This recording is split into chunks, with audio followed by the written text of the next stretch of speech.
Engage hyperdrive. We got to work on Goldie stuff for July 1st launch too, Matt. Make sure we get together tomorrow on that. Okay. I got to talk to her today. That's right. The locker room ends, but another show begins. It's always on loop here at twitch.tv/Conspiracy Horseman Infidels. And ready or not, here I come. I'm going to find you. Take it slowly.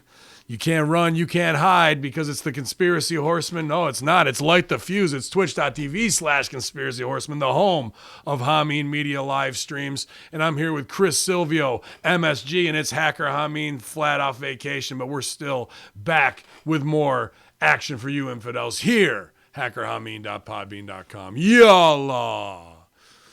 Sorry, Sil, 19 things going through my head as I'm sure you've been getting blown up like Light the Fuse, like AEW Dynamite, some heavy incendiary charges, some landmines, some just high-level bombs being dropped all weekend long. But I'm glad to be in the bunker here, safe with you and MSG. He can run out to the well and get us some water when we get thirsty. Yeah, man, it's been a hell of a week. Welcome back, my friend. Always good to be in the saddle with you guys. Hello. We had a pretty kick-ass episode of Dynamite that I'm looking forward to reviewing with you guys.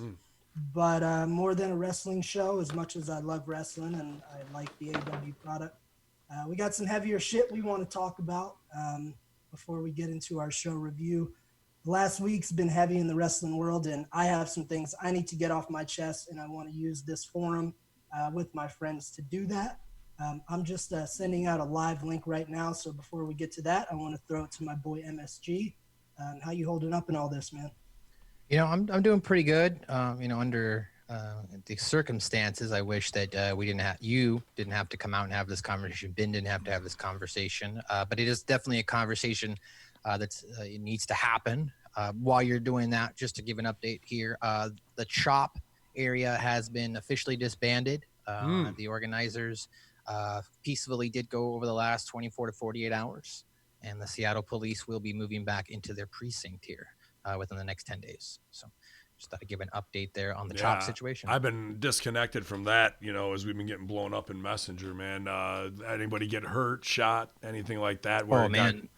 Over the weekend, 2 people got shot and 1 person died. That's what really pushed this protest to come to an end, or the CHOP area to come to an end. I wonder if that was Agent Provocateurs just doing that.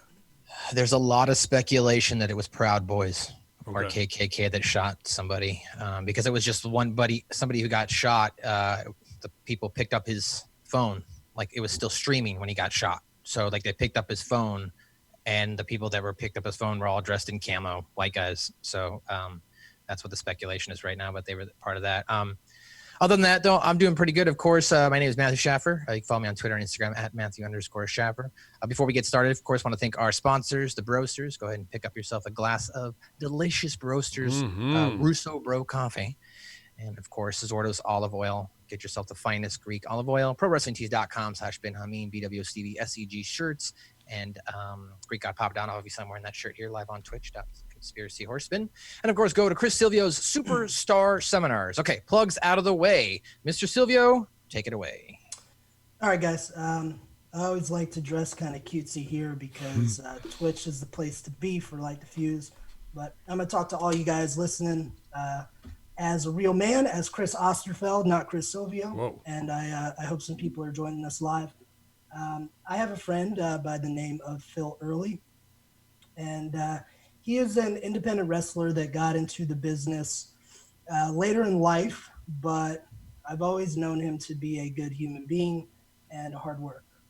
From his first few months in wrestling, he's always come to me for advice. I actually commentated his very first match at Ohio Valley Wrestling, and his last match before he was taken out due to some serious injuries, he had at my Bar Wars show in Florida. So I've literally known the dude from his first match until his last. Right now, it's no secret online that he has been in a battle of sorts with Jim Cornette. And here's where it kind of puts me in an awkward position. I've been no secret on this show and on my social media that Jim Cornette was one of my mentors. I learned so much about pro wrestling from Cornette. Cornette gave me some of my first opportunities in pro wrestling, and he treated me very well. And I will always have gratitude towards Cornette for that. In fact, every year I send Cornette a email just to say, Jimmy, thank you for what you did for me. Now, with that said, and the allegations about Phil and Jimmy, a lot of people right now are jumping on, and he's had some death threats against him and just tons of people attacking Phil. A lot of people are jumping on and saying that Phil is a liar.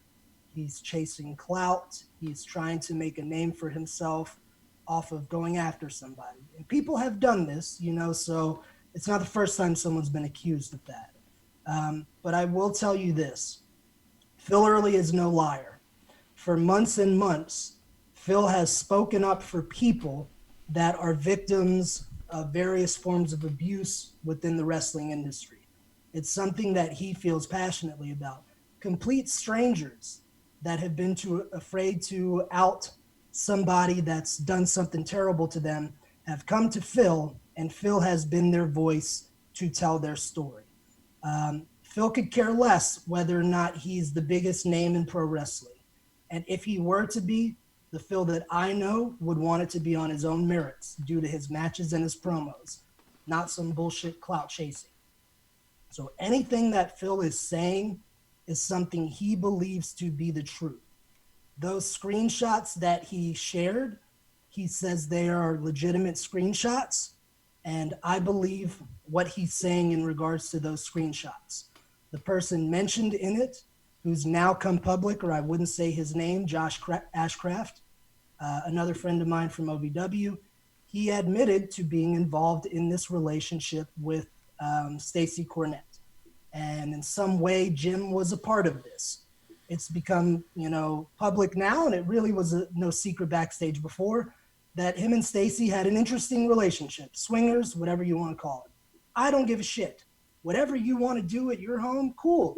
That's not my thing. And, as for me, I've been to Cornette's house many times. I worked for him for a few years. Stacey used to dye my hair for me. And personally, I've never been propositioned for anything like that. I had a good spot at OVW, and Cornette brought me into Ring of Honor, and sex never came up with me whatsoever. So I personally never experienced those things that are coming out. However, like a lot of people that have come through OVW, and when I'm done, Hamin, you might have something to add on this. I had heard rumors in the past of people that would hook up with the Cornettes. During my time of working with Jimmy, which would have been approximately 2009 through the beginning of 2013, I never saw anything like that myself. But evidently, some people have, and it seems to me that these accusations were not at the time where Ben and I would have been at OVW and the time that I worked with Cornette. Allegedly, and I cannot say these are true because I didn't see them. No one has ever told me personally it happened to them. But allegedly, these events had taken place at the old OVW when they had the WWE relationship somewhere around the early 2000s. And people have told Phil personally that were there that this happened to them. They didn't tell me that, but they did tell him this, and he reported that. There was a show run by Kenny Bolin. Say whatever you want about Kenny Bolin, that's for you to determine. He had Rico Constantino on, a guy who Cornette is very high on, a guy who Cornette helped get his job, a guy who, by all accounts, is a good man in the wrestling community and has no axe to grind. Constantino came on, and he verified that those things did happen, and he was aware of it. So what Phil is saying, he believes to be 100% true because people have told him this. And the screenshots that he has from that conversation was a conversation that actually happened. Whether or not Jimmy did these things and abused his power, his position for sexual things or anything else, that's to come out and to be determined. I can't speak on that. And I had so much respect for Jimmy, but if that's true, as much as I love the guy who helped me, he's got to be punished for that. And there's no place for it. I can't support it. So if this continues to come out that is a fact, unfortunately, I can no longer defend Cornette. He said a lot of things, in wrestling in the last few years that I personally don't agree with. But I chalked it up to that's kind of the way he is. And maybe that was wrong on my end. And that's something that I think we're hearing a lot as these stories come out of people saying, well, that's just the way such and such is. I've heard the shit talking Corny's done about various wrestlers, like a Kenny Omega, who I think's a great wrestler. But I still love Jimmy, so I didn't vilify Jimmy because that was his opinion, and so be it. But something like this, I can't stand behind. So I'm sure more information will come out. And these people that this happened to, allegedly, when they tell their story, it's going to be their story to tell. And I'm going out on a limb on doing this. And if I'm wrong and Phil turns out to be a guy that I never knew, then I will come on here and I'll apologize to everyone. I'll send Jimmy a bouquet of roses and grovel at his doorstep. Again, I don't know personally what took place, but I will say that Phil Early is not a liar. Phil is a good man that's just trying to help people. And I stand behind Phil and Jimmy. I hope to God these things didn't happen. And I just wanted to come out here because people are making death threats against this man who's trying to do the right thing and trying to help people. And that's wrong. That's fucked up. Don't jump in on somebody until you know the situation. If you haven't been through it, if you don't have all the facts, don't just believe one person. I have a personal relationship with both of these people, a good one. So I'm in this odd position and I'm not just jumping to conclusions. I'm researching the facts. So do the same thing. Stop coming after this dude. He's trying to do the right thing. Question both sides. If you're a Cornette loyalist, maybe it's time to start digging inside and listening to other people to see if there's some truth to it. But Phil, I'm sorry you're going through this. I support you, and I'm behind you, brother.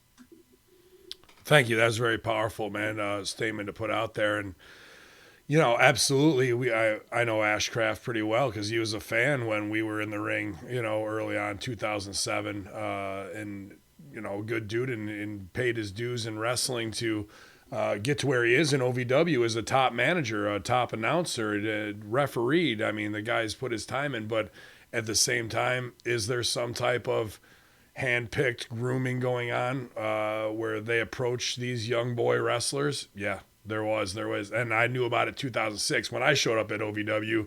I'm a 29-year-old man, so I'm not easily swayed, but at the same time, I kind of not have issue or problem with that. Maybe it's a generational thing, but me growing up in the 90s, the player, hip hop, whatever era, we were out trying to bang strippers at 17 years old and go to the club. So like people's naivete and how they're being worked by somebody with some sexual predication or dysfunction, I kind of put that on them. They know what they're getting into to some degree, but he's not like saying, oh, woe is me. He's just saying they're lying about a truth of what really goes on.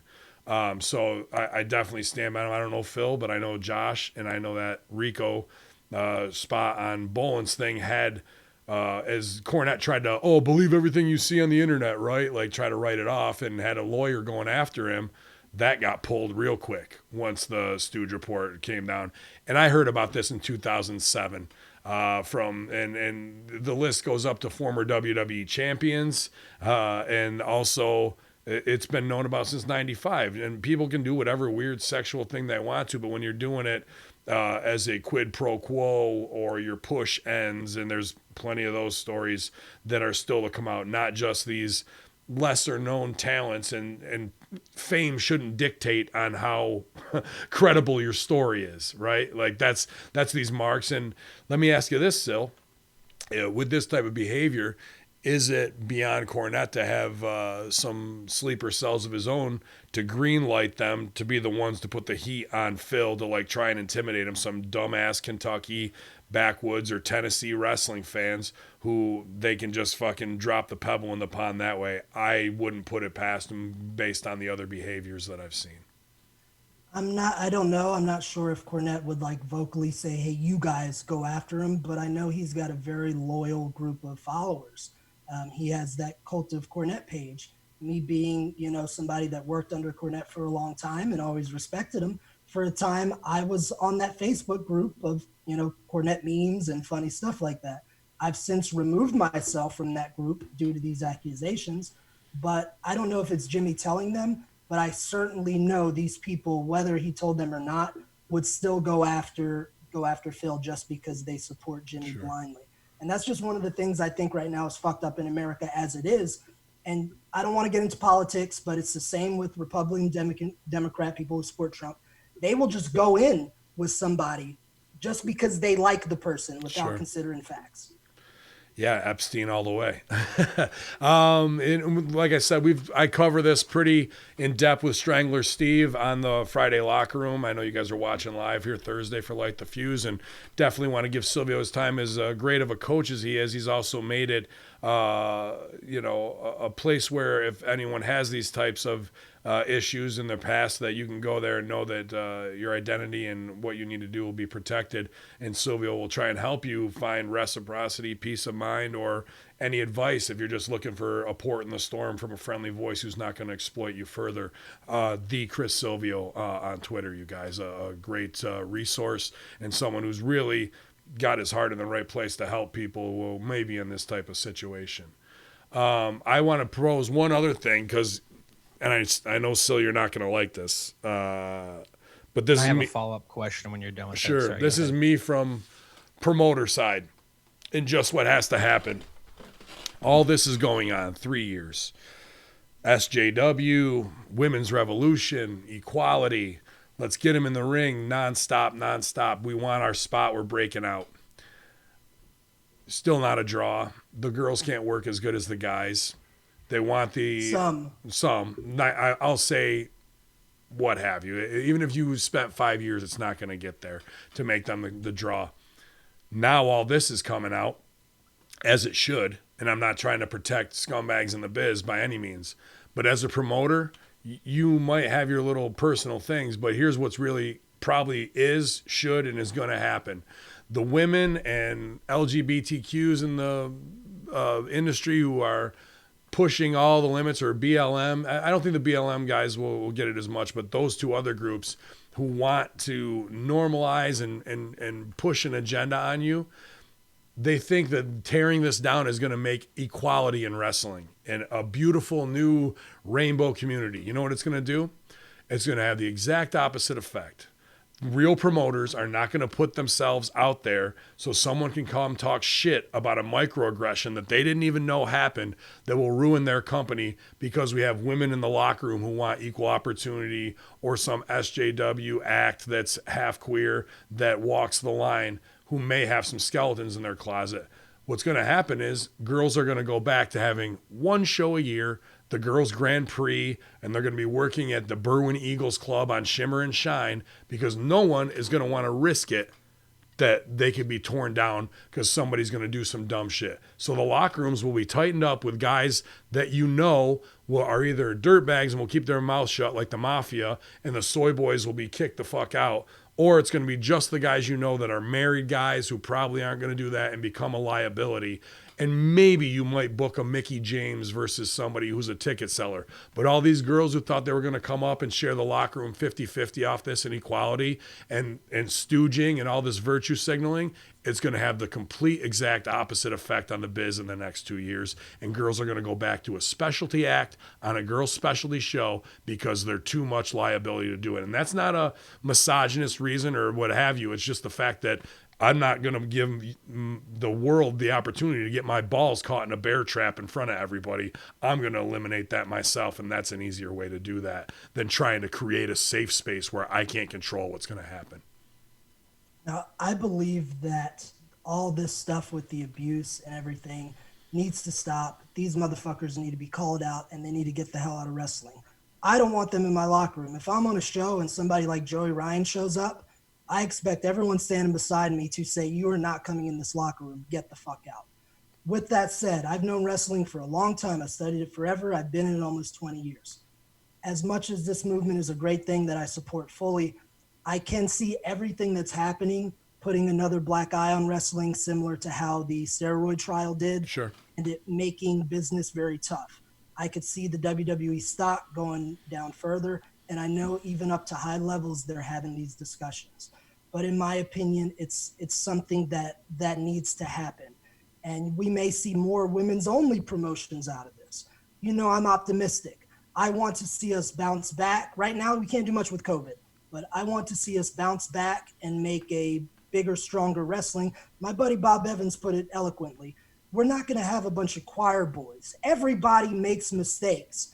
I consider myself a good human being that sincerely wants to help others. But I'm not perfect. I've made mistakes. Everyone has. So we're not saying you have to be an angel. You can't make mistakes. But what we're saying is we don't need criminals and we don't need rapists in our locker room. It's not that hard. If you fucked up, you were on drugs, and once you stole $200 from your grandmother's purse, that's a terrible thing. But if you got help and bettered yourself, okay, fine, play ball on my team. You know what I mean? There are mistakes people make that can be forgiven, but there's some we can't take the risk of. Sure. I've put out a thing recently where I'm going to start doing background checks on all my trainees. And anybody who has any history of child, domestic abuse, or sexual abuse, they ain't getting in the door. They ain't getting in my program. I'm going to run checks on some of the shows I use through the sex offender registry. So every single wrestler that comes on any event I produce, I'm running them through the sex offender registry. Because what's happening is a lot of times, like you said, a promoter doesn't know. They know a guy's over. They might like his work. Sure, they bring him in. Then they find out later this shit happens, and now it's the promoter's fault. Don't blame them. Blame the guys doing it. So if we can build a culture, Hamin, to where people understand it's the offender, not everyone around them. I'm not going to blame. I'm with you, but you're a great promoter and a great wrestler. Now let's look at the Marty Scurll situation where the promoter was raping the girl who was 16 before Scurll put her over and was feeding her drinks. So you can't, the promoter in wrestling is usually the shittiest person. Josh is one of the few from 2CW who has no skeletons on him like that. And there's plenty of them who are creating that environment. So now watch CZW go, Chikara's gone. I got big stooge report last night that AEW is about to take a massive bullet possibly to the head. And you watched Hangman Page unplug his Twitter. That looks guilty, but I've heard it's not because of that. It's because he knows what's coming and doesn't want to be affiliated with what is happening at the top levels there. So there's 3 companies. NWA, Lagana's out. Nobody's replaced him yet in what is going forward in a business model that's not making money. Impact, there goes 3 people, Elgin, Jake Christ, and Joey Ryan. Dave Christ, not Jake. Sorry, not Dave, not Jake. There's two or 3 people in upper management there who I know have targets on them as well. You're talking about 5 wrestling companies that could be gone by the end of this month based on it. So I get it on the individual and whatnot. And there's, I said it on other shows, it was either Rip or Mercury that said it to me. This business is run by queers, carnies, and drug addicts. Which one are you? So I'm going carny. And I'll use mine for good, for the fact of I can get people to send me $5 on a fake face slap. That's pretty carny when you can get people to pay you for $5 to slap the shit out of them. Now, the other ones with sexual proclivity or drug abuse who you can't trust of what they're going to do, how do we cut that back in the locker room? How do we cut their behavior down? All right, let's get rid of the girls to have like less of a chance that anything's going to go wrong. Now we can just focus in on whatever little deviance we have. This shit is the mafia. It is run by people who are not the best people, and neither are we going along with it. But we know this shit. That's why we're pulling the wool over the eyes of all of our fans, and they can say they want to create a safe space, and these fans act like they're babes in the woods or girls who get into the business. You know what this shit is. You want to be around muscular men who are testosterone-laden gym rats who are doing something pseudo-sexual, rolling around with each other in underwear, which is already half gay to start with, in a fake reality that you're buying into. But when they get to it and go, I got worked, and they wanted to... It's the same thing as every groupie from the 60s, 70s, 80s, and 90s. Are they going to come back and get Elvis and Jerry Lee Lewis like off the shit that they did? Like, what era do you want to? Are you going to come at Lawler and make him the Bill Cosby of all of this? because that's where we're going eventually. We're only at 60% value right now. And there's people within OVW who are coaches who've done this, and it's going to keep falling down more and more and more and more. So I love the fact that you want to help people and create that for them. But to be honest with you, I don't ever see this business being like, we cleaned it up and now we've got over. And if you want to talk steroids in this biz and what have you, is the last black eye, and you got Al's wife showing his growth in their fucking kitchen counter on Stooge Reports, bro. So the promoters at the top who are supposed to be policing, and they might have this view where they hide behind whatever letter fed their shit is, and they can act like they're up on high looking down.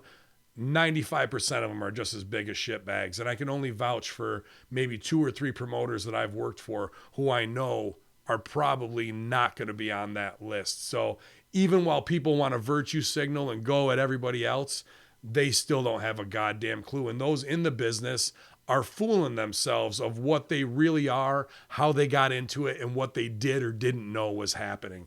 I can't sell for that kind of shit. And I don't think it's ever going to change. It's just going to tighten up and push people out who thought they had a social movement. They come around and eat themselves. I watched it happen in comedy last month. Improv Olympic is no more. Second City upper brass pushed out with no plan going forward of what they really want to do. Cancel culture and comedy. What's coming next? Wrestling. After that, hip hop. I guarantee it's the next fucking thing of what it is and the domino effect. So we're just in the big wave of it all right now. It ain't going to change. It's human nature to take sexual predatory ownership over people. That's why alpha males and everything in all levels of mammals are like this. We're just more evolved to do ply them with liquor, roofie them, whatever the fuck it is, use our power and quid pro quo. That's the human condition. And there isn't going to be any fucking magic wand I'm not trying to dish you. Background checks and that, good. That's the way you want to run the business. 100%, dude. That's a great way to make sure the people coming in want it. They're not just dirt bags and whatnot, but I don't ever see it changing, because once you're in, they took down Gotti and the mob based on the Stooges. 200 of them went down. The mob is still going strong behind the scenes, bro. Filled with plenty more killers and scumbags. And it ain't going to change just like this. You can't police everything people do behind closed doors. And I'm not an idiot to think that you can. You can be a scumbag promoter. You can be carny as hell. All we're asking is that you don't assault people and you don't rape people. That ain't a lot to ask. And if you are doing those things, yes, you should be punished by the law. 40 years ago, if I were a vice president of a company, it was okay for me to tell my secretary, hey, you're looking good today, sweetie pie. You do that today. Now that there's an HR department, you're out of there. So we're seeing all these Fortune 500 companies that have put some rules in place to protect against that. Wrestling's always going to be a little outlaw. That's what makes it cool. It's going to be a more vulgar environment. We swear behind the scenes. We hit each other. We make each other bleed. It ain't your normal Google day-to-day show up in a tie and do the nicest shit in the world. But with that said, it's not a place for those kind of things. I've known you for a long time, Hamin. You ever raped a woman in pro wrestling, or you ever beat somebody? No, I kidnapped Jessica Havoc, and I've slapped 2 women across their face for $5. Yeah, for a gimmick, right? Sure. And you and I were on the same training team. What did we refer to Serena Deeb as? Just as Deeb most of the time. She was our sister. Oh, yeah, absolutely sis in the biz, bro. If you saw one of the boys pin Serena against the wall while she's saying no, it's over. It's over for you. You're probably not walking again. But I also know that it ain't going to be perfect. We just need guys to do the shit you and I do. You get heat all the time for saying stuff. Yeah. But you're not a problem with the business. No. Well, they wanted me to be the problem in the business because I say truths that they don't want to hear. I'm not here to dox Lawler and whatnot. That's well-known shit, and it still hasn't gotten to that fucking level yet. People even asking what's up with Al and whatnot. And dude, everybody in this shit is a fucking crooked motherfucker to some degree. Even if you got a good heart, you know the work, you know what's going on, you see it coming a mile away. And unfortunately, a lot of people who get in this biz now are fans, and they're not ready to handle that shit, bro. They're not ready to be able to deal with what it takes to avoid situations or not put themselves in a certain ways. And sexual predators are looking for that too. Dude, you want to talk, I'm not going to name his name, but he ran OVW beginners class. He had plenty of boys come over to his fucking apartment where he opens the door in a towel. You know what I'm saying? So, like, how long until we get to the next ones? And every day the shit fucking happens and more and more and more and more. Are you going to put yourself in the position to be taken advantage of and then act like a babe in the woods later when you know you're dealing with fucked up carnies in an industry of entertainment, any entertainment biz, Harvey Weinstein shit all the way on down, bro. This is what it is, and you can't be completely foolish to it if you're getting into it and you've been around it to make the crossover.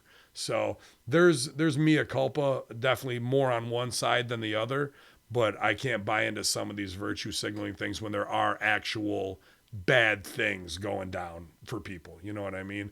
And I agree.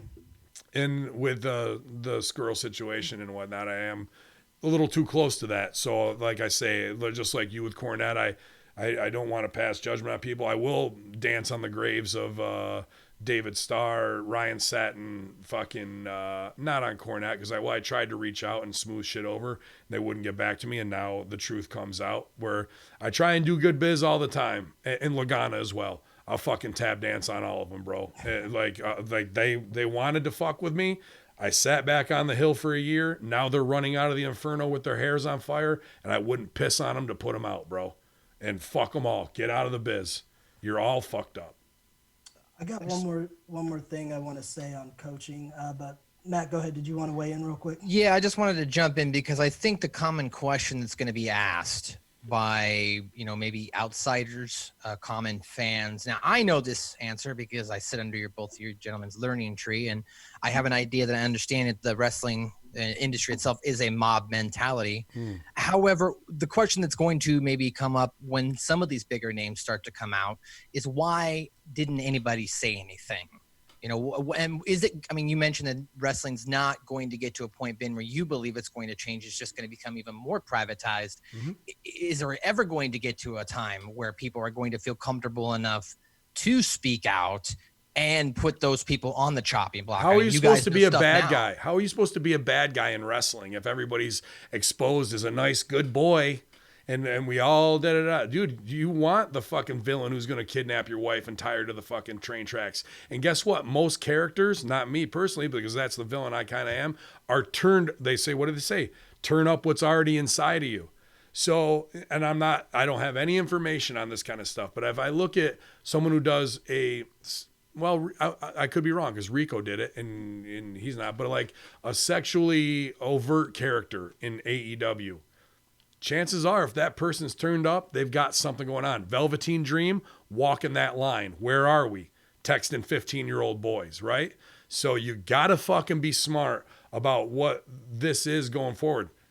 Drug addicts, carnies, and queers. I guess right? My cause for concern is I don't want to see guys like you or Silvio being vilified because you knew something and you didn't say something. Like, I'm in the mob, bro. Like I keep never rat on your friends. Always keep your mouth shut. Goodfellas 101. I get that. I'm just saying my answer to that, Matt, is rumors. Think of high school. In a lot of ways, pro wrestling is similar to high school, right? So let's say you had everyone's known it. It's the girl in high school that everybody's saying, hey, she slept with the entire football team. You don't know if it happened or not. You weren't present for it. So there's all these rumors, and people will warn each other.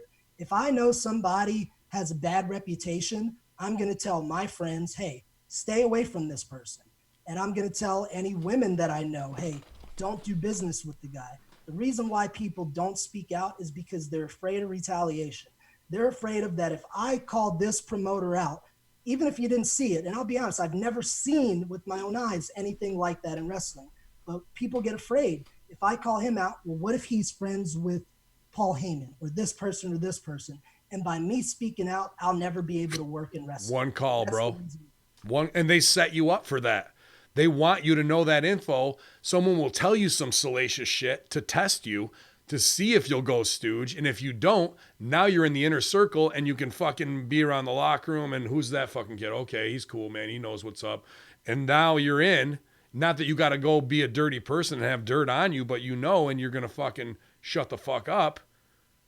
What have you? You're trying to get over in your biz anyway. What I'm supposed to come in as a rookie, hear about fucking Sin blowing the big show while Cornette watches, and then me fucking in my second year go, dude, did you hear about this? What do you think that's going to do to me in my career in the OVW locker room? That's the way this shit is set up when you get into it. And when I found that out, I wasn't going, oh my God, some people have weird sex and shit. Or this old fucking dude with a front gunt is trying to bang a diva because that's the only way he can power play wise. Or this dude has to fucking get a chick drunk to try and fucking bring her back. Or this diva just wants to be one of the boys and is grabbing fucking young boys, taking them back and fucking them 2 at a time.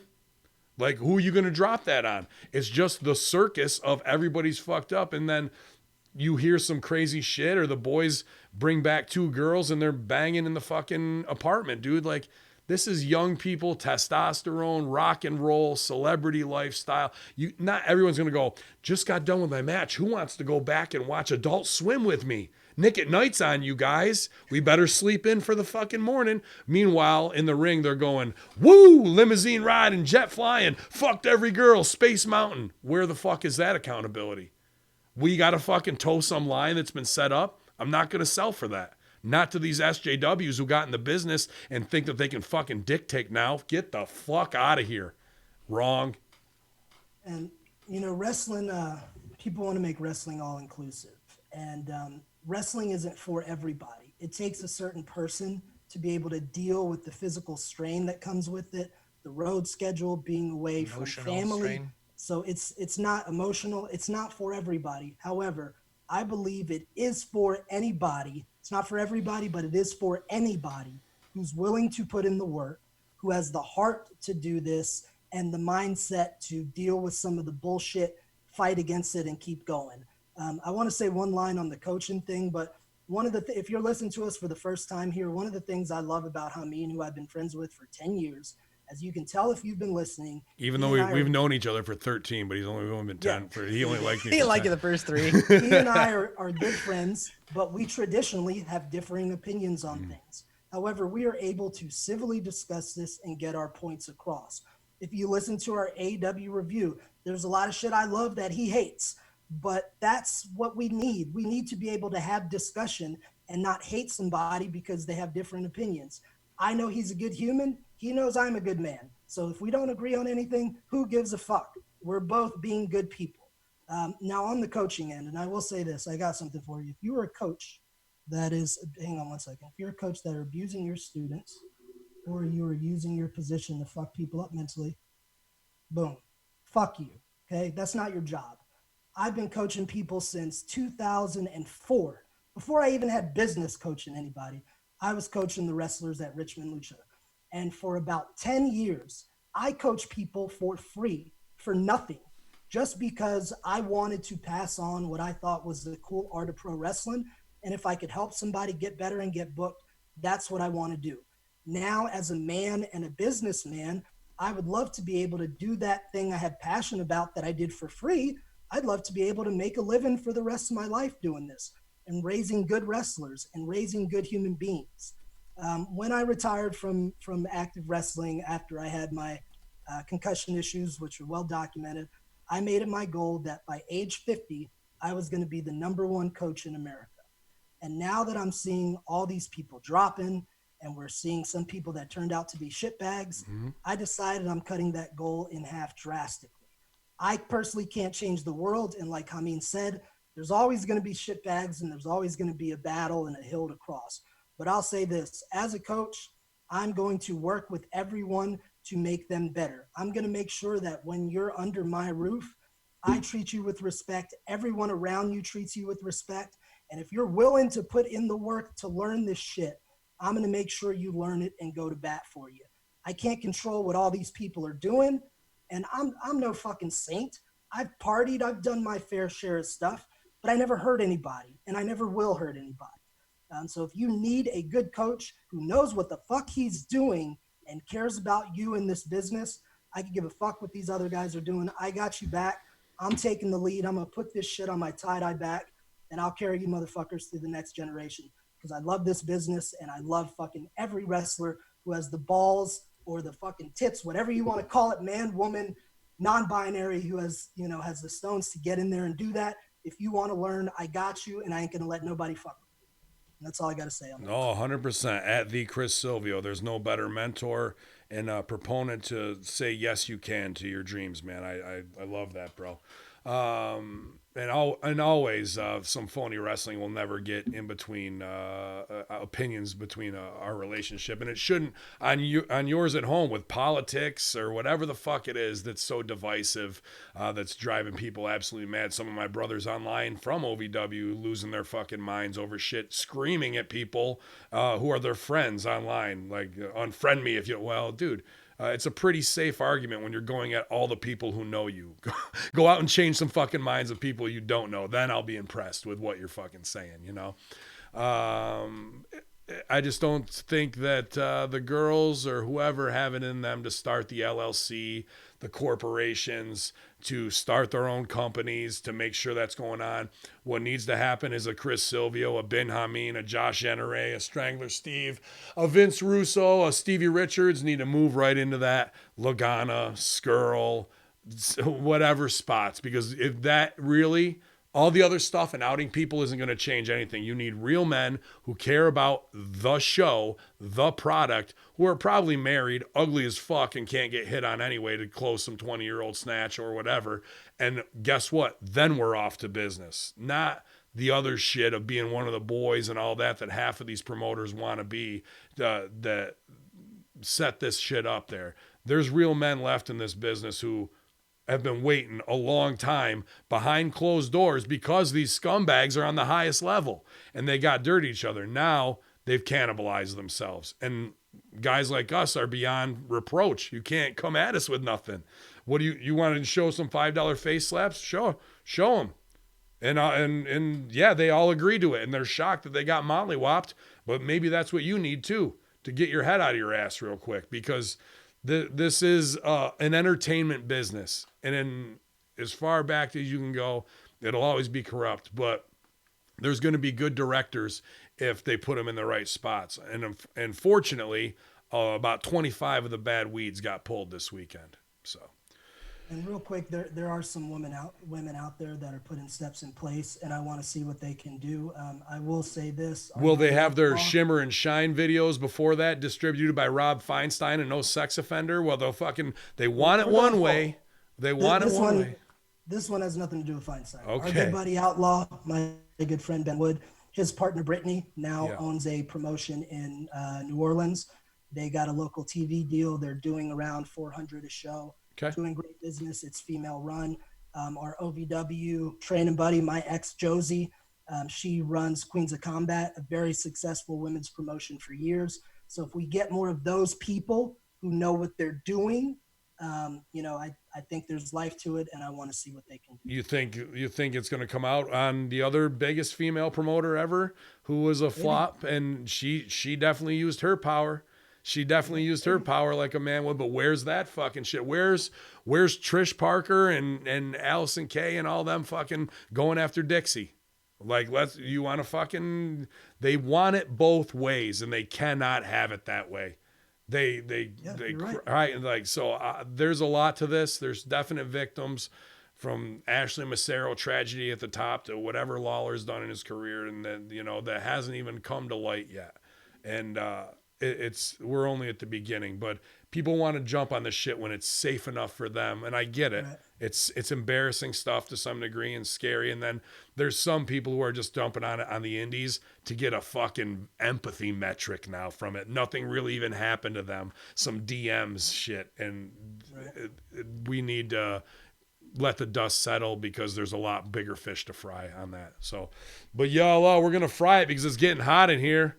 It's about time to get some incendiary devices going, some blow torches. We'll see if we can get these fuses lit. I left them outside in Florida. They got a little damp, so with all that moisture, I had the wicks drying out. Wicks party zone, Wicks pizza party zone, and we're gonna light them up and see if we can't blow up the bathroom after we have some slices. Yeah, definitely. Well, we appreciate everyone here. We've got about 30-40 people actually here right now live with us on twitch.tv/conspiracy horseman. Just shout out to you guys to join us. If you missed the opening conversation, as far as Chris Silvio's thoughts, you can go back and listen to the show once this is complete, as well as it will be on hackerhamin.podbean.com. I see Ted the Man Beast just joining us in the chat room. Just woke up, drove home last night. Probably got home 3-4 in the morning from Florida after we left vacation. So just rising up, man. Glad to see they got home good, dude. He blew up the bathroom. Please make sure this is available on as many platforms as possible when we're done, because this is some stuff that I feel everybody needs to see. Absolutely. I will make sure our guys, our clip team, takes a look at that as well, Mr. Silvio, 100%. Oh, and our video guy, feel free to clip all that shit. I know we've had our discussions in the past, but you can clip that part. Appreciate Al Plaja and Kaz. Thank you guys for doing that. Except for when you make me look bad. But yeah. Well, of course, I before we get going here, I just want to take this opportunity to say, I appreciate you guys, of course, letting me sit under your learning tree. As I mentioned to Ben last night when we were talking, I was like, dude, I learned so much how crazy and cutthroat politics and business is just from, talking to you guys. And I smartened him up on a lot of stuff last night. That's Russo brand, war games, my game stuff. And like, when I tell you, I've been telling you for 3-4 months, I can't tell you about this, that, or the other. That's only a third of what goes on, Matt. Like, I know you got a big appreciation last night for like what it takes to be a fucking Cold War general when you're going against people and it's a year battle for one weekend for it to all unfold. You see what I'm saying? It was crazy, man. It's like crazy. Whatever goes on here at Hamin Media Group, like that's half of what's stacked on my shoulders most of the time. I'm not trying to be like, oh, woe is me, but like, believe me, ignorance is bliss a lot of fucking times, bro. As we are at 1,963,709 downloads at hackerhamin.podbean. So close. I was also going to say, of course, shout out to Mr. Silvio as well. I always appreciate his positive input and different, outlook he has on certain things. I think you guys are a nice dynamic. I like doing the show with you guys. Having him and Ted on the show and bringing them on, Ted, of course. Bringing that on, like it takes me back because that New York asshole in me, that quickness, that acid tongue, that fucking snap to is just what's in me. And now I got some Southern boys, some good old, let's have some biscuits and gravy and sit down and fucking sip some sweet tea together. And Hacker, you don't got to be that hot, buddy. Hit the rocking chair and calm it down. And dude, I'm so thankful to have people like that in my life to pull me back from that feeling, because I can go into it, man. You see my eyes light up. No, you fucking listen to me. Like sometimes I need that. So eternally grateful for having these men and as friends in my life to say the same things I'm saying, but maybe a little bit more constructively and less critically of people. And not to blow your gimmick, but Amin's the give the shirt off his back kind of guy. Amin literally would feed me lunch once a week at his apartment. I love cooking for people. Dude, I love community and food brings people together like nothing else. And especially wrestlers are always ready to fucking eat, man. That's and you're broke most of the time. Absolutely. All right, Maddie, we got an hour. Let's light that fucking fuse, baby. Let's do it. So last week's broadcast numbers, just to get going here, we saw Dynamite garnering 772,000 viewers compared to NXT 746,000. This was up from 667,000. So they are averaging right now between that 700,000 to 800,000 viewer mark. We'll see if that goes up or it goes down. Apparently there are some big names might be coming down the horizon from AEW as well. So we'll see.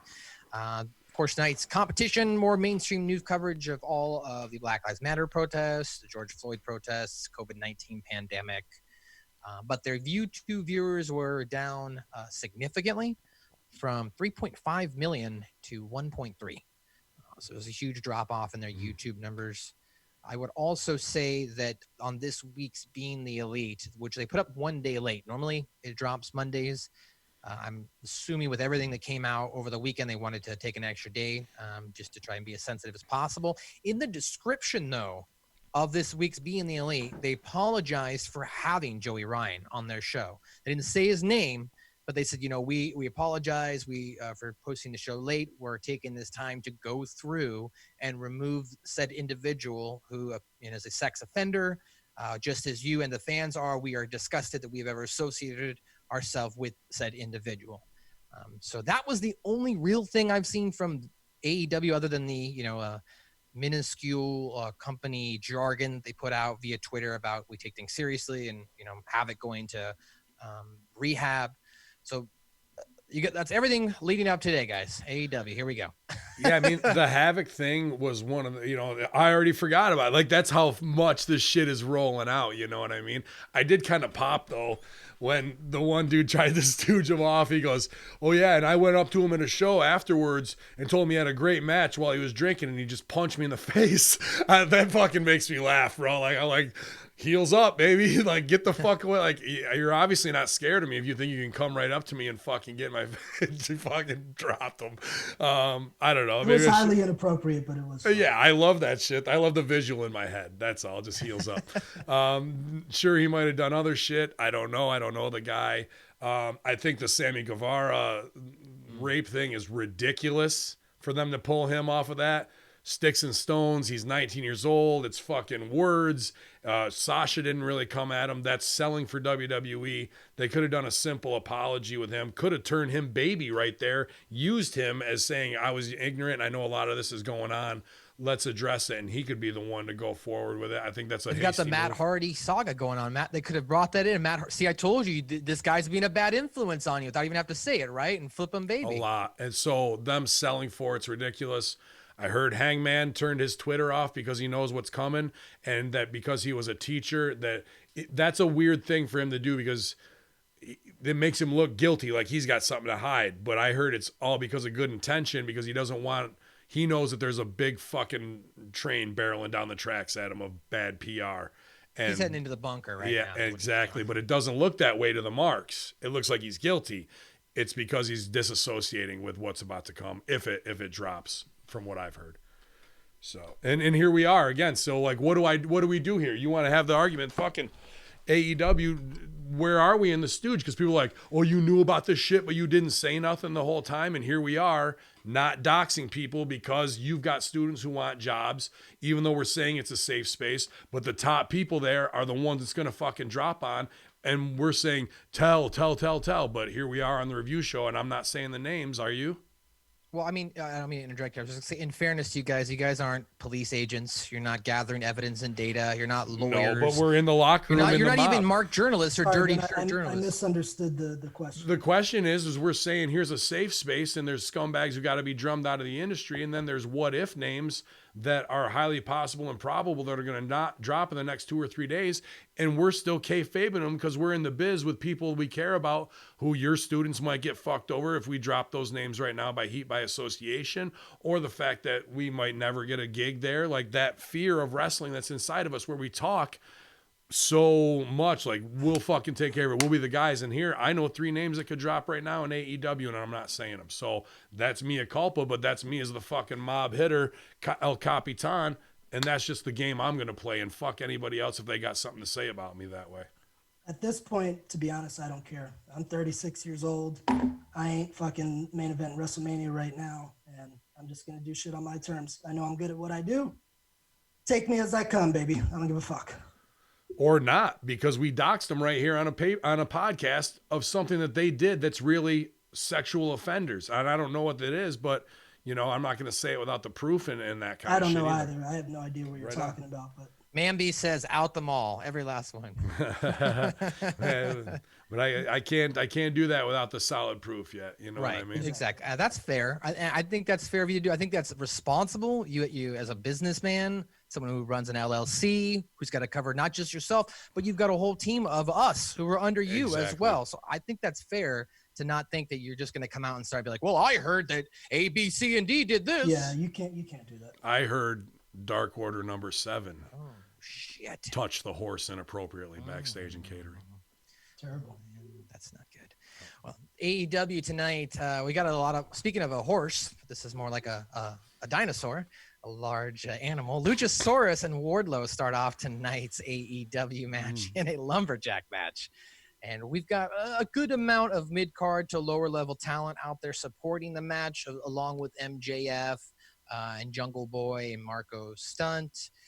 These guys, they brawled in the ring. They brawled outside of the ring onto the stage. At one point, we saw Wardlow get knocked off the stage, and then Luchasaurus did a standing moonsault off the stage on him, which I saw a couple people say that was horrible. I thought it was interesting, but I get why people may not like it. I think that he was better in Lucha Underground as far as that he thought he was more protected as a dinosaur. But as the action got back in the ring, the referee at this point really didn't care about what was going on, kind of let everything break down. Luchasaurus hits a tail whip and a choke slam, but MJF gets on the apron.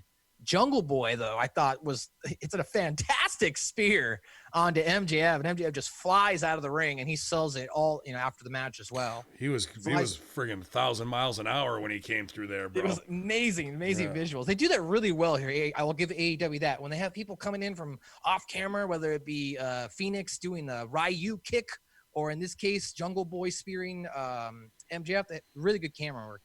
But as conclusion of the match, Wardlow low blows Luchasaurus and then hits the F10 for the win. Silvio, I'll let you break down more of the intricacies of the match more. What'd you think?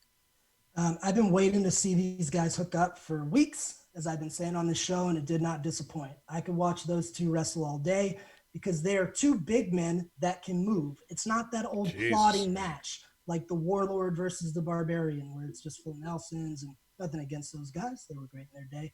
But these guys were physical. They could do cool shit. It was entertaining as hell. We saw some impressive stuff. Wardlow has gotten way better in a quick time, by the way. But we saw him do some great power moves. We saw him bust out that running Rana out of nowhere. We saw Lucha do a standing Spanish fly, just all this impressive stuff. It was really cool watching them. On the downside of things, I want to see Lucha work a little bit bigger. I think he worked that match, other than a few spots where he straight hit him, he worked that match similar to a cruiserweight, which he isn't. And the old thing that was drilled into my mind coming up is if somebody does something way better than you, leave it to them and do what you do better.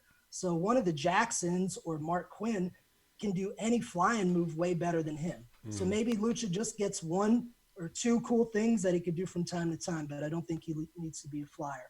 With that said, all of the action was great. It was impressive. It was entertaining. Only thing I didn't like about the match was the psychology was odd, because the purpose of a lumberjack match is when you leave the ring, people throw you back in, so guys can't run. And when I saw the lumberjacks, it was all people that were a lot smaller. No offense to the guys, but I think the biggest ones were best friends. So those guys didn't look imposing enough. Like either competitor in the match could have just beat their way through them, Bruiser Brodie style. So they should have had some more main event credible guys, like Archer should have been out there. Hager should have been out there. Dustin should have been out there. Hell, maybe even Cody. Just guys to make it a little bit more. And then maybe if they were going to do all the brawl stuff, maybe that happened after the finish so they can work back there and fight through the crowd and everything, because it didn't fit the gimmick of the match, which was a lumberjack match. It should have been called the crash pad match, because that's all those guys were there for, is to get crashed into people. But awesome work by both guys. I want to see more and more of that. They fucking killed it. Congrats. Really good stuff. To your point, Silvio, I think you make a great analogy as far as maybe him doing less high spots, as those moves itself would cement more in the viewer's eye, last longer. You think about that move itself versus just a combination of everything. Like, oh, he was great, but there wasn't one specific move that you go, man, that was crazy. So, Ben, what did you think of this match? I like Luchasaurus, gimmick, obviously, and I think there's a lot of very cool and fun stuff that can be done there. Size-wise, his kicks are incredible. His step over, they call it the tail whip kick or whatever, but it's just a reverse roundhouse, and it was so perfect. And then he comes front roundhouse right on it. So I just want to see this guy kind of work out Aleister Black style on a bag, man. I bet he's fucking got some serious combinations that you can't use in wrestling because you got to slow things way down. But impressive athletes. Wardlow, also with MJF in the gym, we've seen Wardlow body looks even better than when he debuted. like, you know, really camera ready and getting it, the pose downs and shit, like for intimidation. It's those small things that I always check off the box. Is he nervous when he's walking down? Maybe, but now is it time for his character to go over? Boom, he did it. Good, good, good.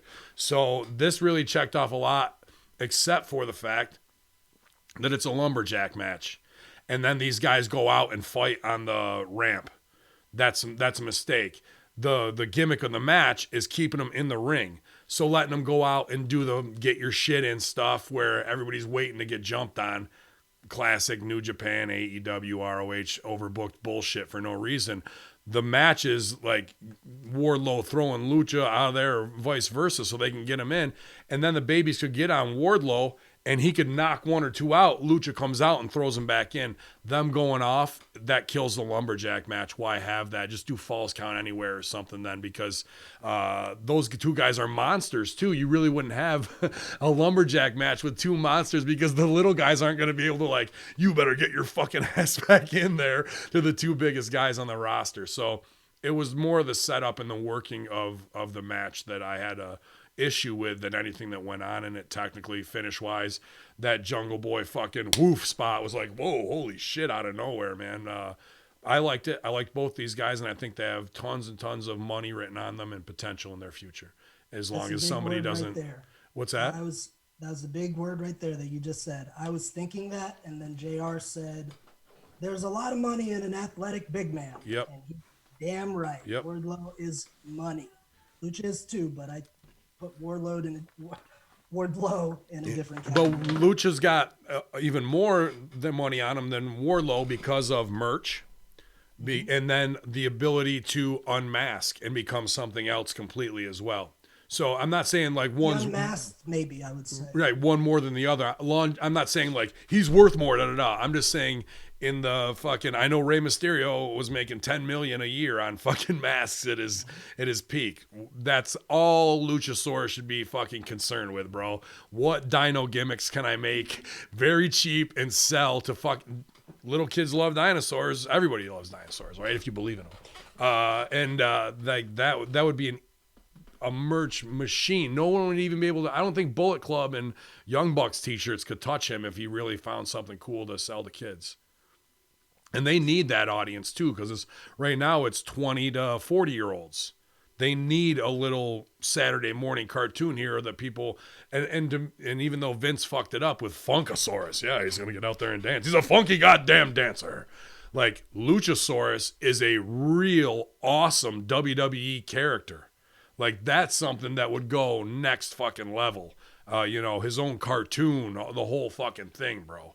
I see him on a cereal box. All that, bro. All that, dude. Absolutely. Hey, hold up. Quick plug. Lucha, hit me up. I got some ideas for you. Cool, man. Let's make a little cash. Man. Go ahead.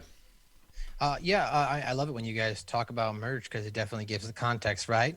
Rey Mysterio, he lost the title. Yeah, Rey Mysterio made $10 million in merch sales. He lost a prop title, but meanwhile, half the fucking kids in California are wearing his mask in the crowd. He's real upset about losing that fake fucking title, right? Like, I was that Cali kid. I know those masks are everywhere. WrestleMania bonus paycheck, $160,000 bonus. Merch paycheck, $1.6 million for that same weekend.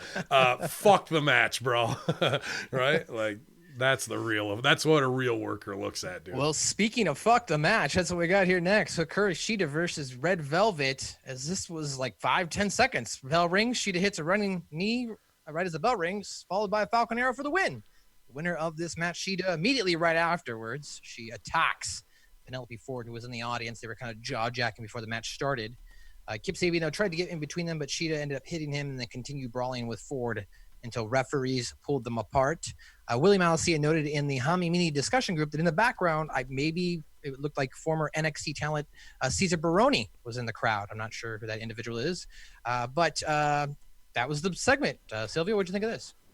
I thought it was hilarious when Penelope Ford tried to throw a working shot and hit poor Ricky Starks. Dude, she fucking cranked him, bro. And he sold it for like 3 minutes after that. It hurt. She right around him. She tried to throw the working punch right around his head and cracked him. And he never saw it coming. He just fucking felt it. I laughed my ass off. I rewound that 3 times. It was so good.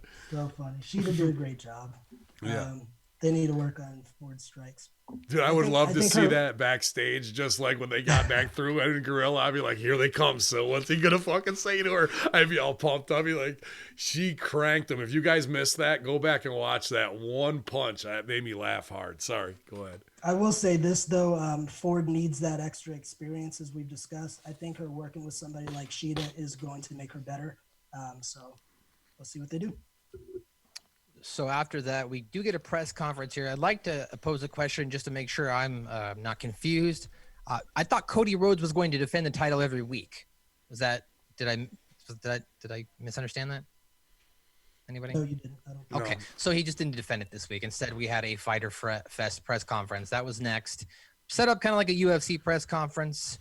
We have, a journalist or only one journalist company, that being whatever it was. They were asking questions.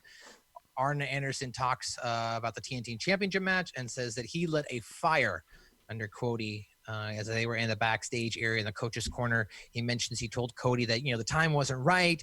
You just can't, you're not ready for Jake. And this infuriated Cody. And that is what he was after. He wanted to get Cody fired up. Cody's asked how he feels to be the TNT champion and says, it feels like hope. Talks about loving real wrestling and not cosplay wrestling or play wrestling. Which I think is kind of funny. He talks about how it's great to have the open challenge each week where you can bring someone in like Ricky Starks from being a nothing to being huge on TV. Jake Hager interrupts eventually as he finally does show up with his wife. Cody's like, oh, happy for you to finally show up. Him and Cody do pose down. And then as this comes to a conclusion, Jake Hager's wife throws some water in Cody's face. And then Hager and his wife exit the stage, and that's how this press conference went down. I'll start with you, Ben. You've always mentioned you like the little things, especially when it comes to the press conferences and whatnot. What did you think of this? I really like the look that they ripped off the Fire Fest there, or whatever it was, right? So they even had and the UFC. It was a good stage picture where I'm very just done with WWE when they try and I'm the Messiah. Well, you're backstage at NXT standing in front of some fucking old canvases. So can we get a church set, please, if you're the fucking Messiah? You're going to talk to me, asshole.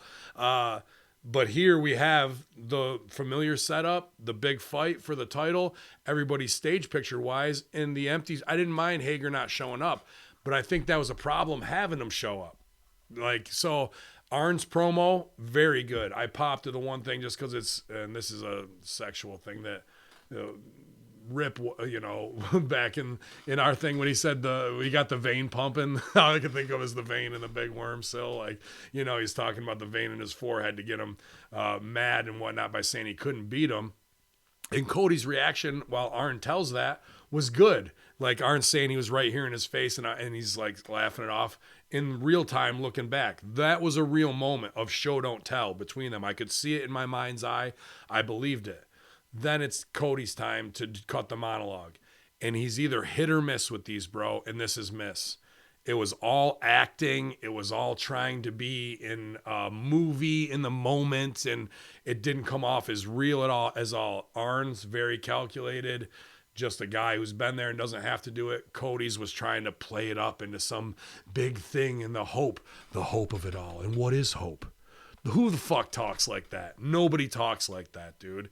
And that's a problem because they say they're not going to do WWE stuff. That's 100% Vince McMahon stuff. I'm going to inject it with venom.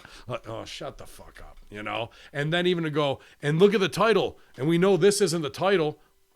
How long does it take to make these goddamn titles?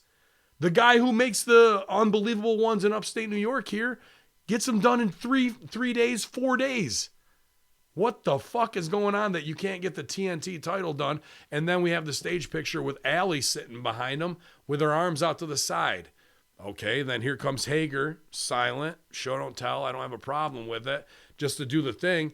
But then his woman, who we've only seen at ringside when he went and made out with her and before that one match before, she's going to have the final heat, throw the shit in Cody's face, and nobody's holding Cody back. Cody holds Cody back. After Hager puts his hand in his face, Cody swipes it away and doesn't like bow up on him. It just didn't work. Like, from Cody's point on to the end, and who the heat was on at the very end, if she was going to do anything, the wife should have thrown water in Brandy's face, right? Or maybe even Allie. At least then we would have known some reason to set up with the chicks, because now in this big fight that's going to be Hager and Cody, we're going to have the look over here to pay off the girls' heat, because they got to get their spot in everything we do, as opposed to putting the focus on where it needs to be, dude. Like, again, just missing on Kiss. Keep it simple, stupid. Man Beast is in the chat right now. He asked you about the previous segment. What's Man Beast always ask you, MSG? What was the business done here? And the business done here is that Jake Hager's wife is now a heel. Yeah. That's the business that got done here.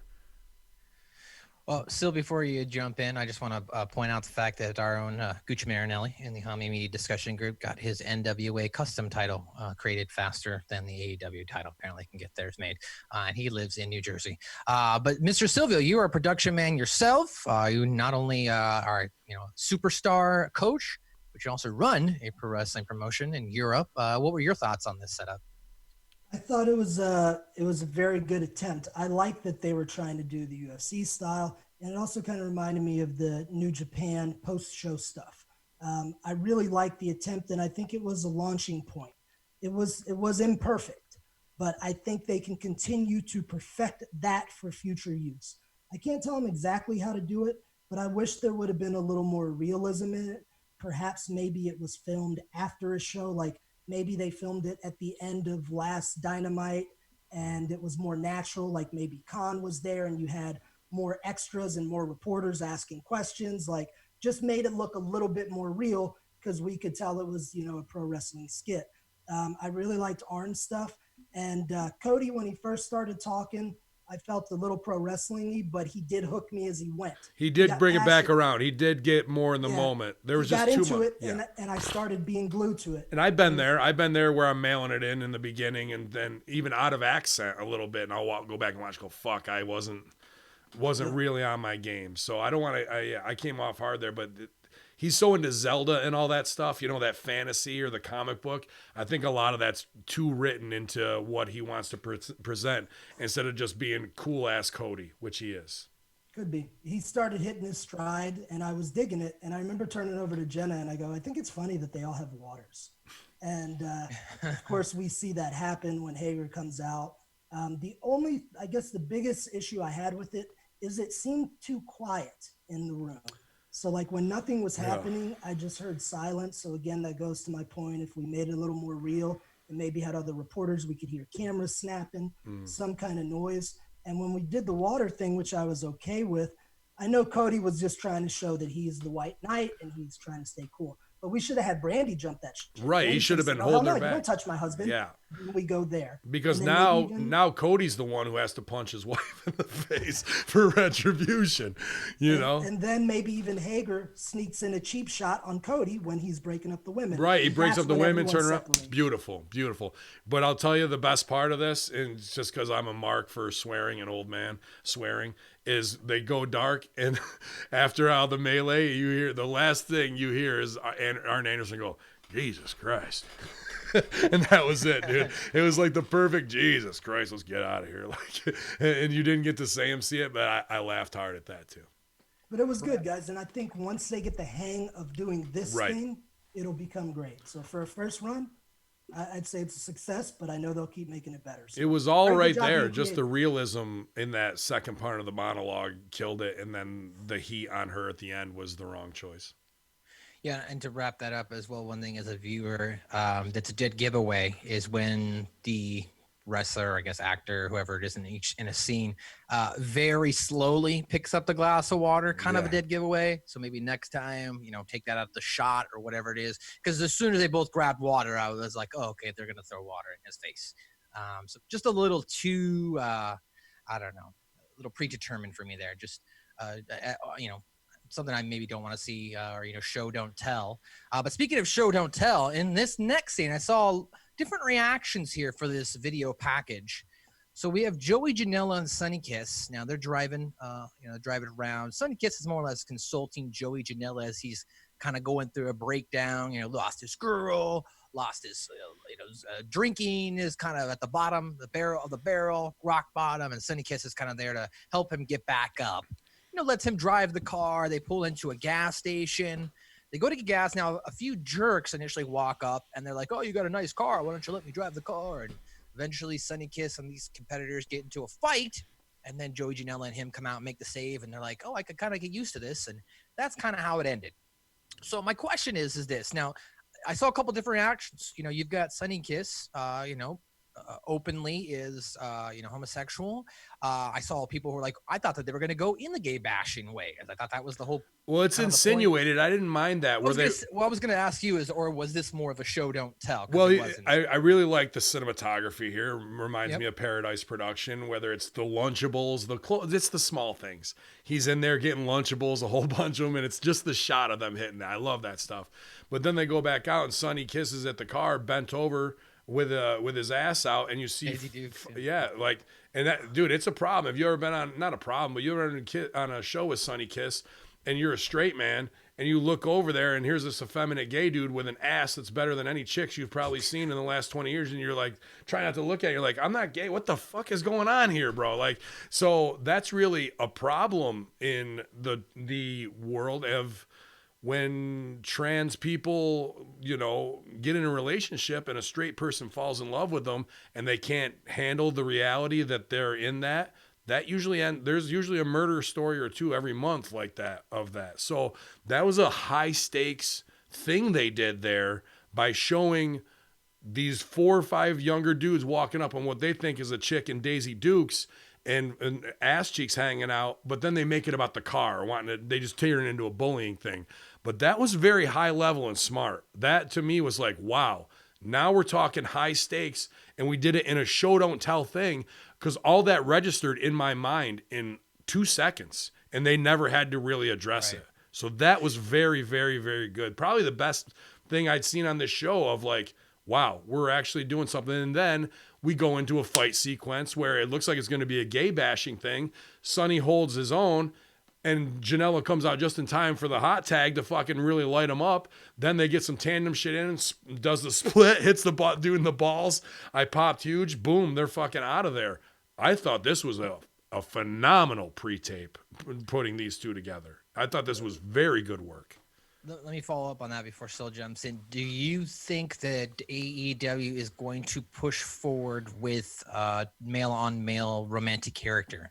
Do you think this is the way they're going to go with these two? Why do romance? Why make it sexuality? Let's do somebody who is in a far end of the spectrum, walks the trans line, chose the LGBTQ line. We have a guy who's kind of the dirtbag who can fucking hang with anybody. And we know he was with Penelope, so he's straight. There's no reason to try and do the sexual thing.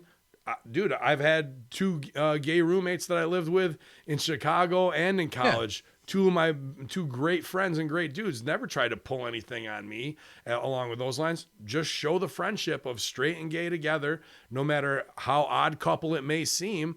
It makes sense. They work, support each other, and they're just bros.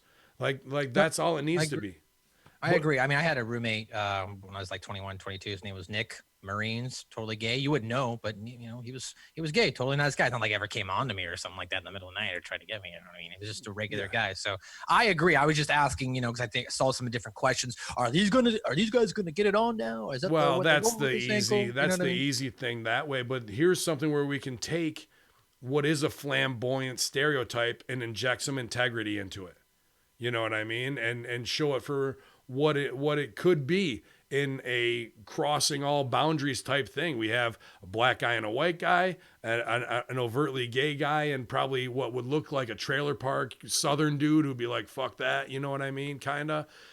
I really like this here, and there's a lot to do that way, and I'd hate to see him pimp it out with any sexuality. I would like to see the gay bashing stuff stay in there, and that's where their heat is combating that.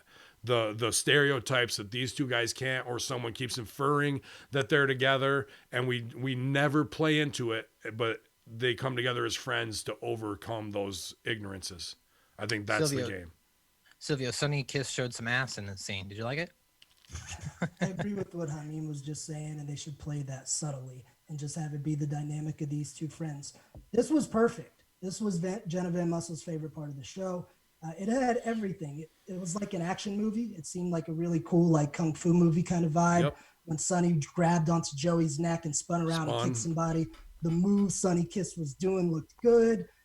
Joey was funny. He interjected the comedy with him eating the burrito and. After that, I thought, what would be a good spot? Like, they're in it. Sonny could just bend over and show his ass, and one of the dudes like looks at it, and then Janela just fucking cranks him out of nowhere while his chin's way out. Right? Go ahead. And then we had Joey hit them with the shopping bag, like to put in that comedy. Yeah. At the end of part one, I didn't know what they were gonna do, and I was intrigued. But when I saw this, it's come together, and they have gold if they keep pursuing it. I thought it was great. It was perfect vignette. I hope, though, in that, and like this is going to sound what have you, but we're talking LGBTQ, you're talking sexuality. Like I said, if some characters are turned up, I really hope, based on the Velveteen Dream stuff, that doesn't be exposed about Sonny Kiss. I have no information or anything like that. I'm just hypothetical, you know what I mean? Let's play the odds. I've heard nothing but good things about Sonny. Me neither. So. I hope not, that none of that, because here's the opportunity now to really do something that feels important in the art form of what they did. They didn't Billy and Chuck it. They didn't do any of that shit. You know what I mean? And that's where they need to stay. So good to me. I got to point out, as Sonny Kiss has got a good butt, and as the Boondock Saints would say, no homo, but he's got a good booty. You might be questioning yourself if you're standing in gorilla position and fucking come through. I'm telling you, bro. I'm not gonna stare at it, but I mean, the TV is not. If you were on a show with it, everybody is entranced by it. You can't not. And then you have to snap yourself out of it and go, what the fuck am I doing? Let me watch the match again. Like, it is strange. It's got a siren song to it. Well, we got some sirens going off next. That's Colt Cabana and Brodie Lee, Joey Janela, Sonny Kiss, tag team action. The business in this match itself, I think, is Brodie Lee proving to Colt Cabana that by working with him, he can make him a winner. As this match starts with Sonny and Brodie going back and forth, Sonny hits tilt-a-whirl head scissors. Lee drops him with a lariat, misses a back elbow, but counters with a bulldog, atomic drop. Then Janela tags in and runs into a shoulder tackle. We go to our commercial break. These guys are flying around outside. Joey knocks Brodie off the apron, moonsaults off the top rope to Brodie, while Sonny does it to Colt. Go back inside the ring. Joey hits Colt with a running uppercut and then a splash from the top, followed by a 450. Sonny Lee does break up the pinfall attempt by Brodie Lee. Conclusion of the match, we see the Dark Order now pulling Colt out of the ring as Sonny Kiss went for one of his moves. His roll up, and then Lee threw Janela into the barricade, brought him back inside, hit the discus lariat, and then Brodie Lee specifically looked over at Colt, pointed to him, and said, kind of like motion, like, here you are. He presented him a pinfall. Colt Cabana pinned him. Winner of this match, the Dark Order, or Colt Cabana and Brodie Lee. Mr. Silvio, what'd you think of this?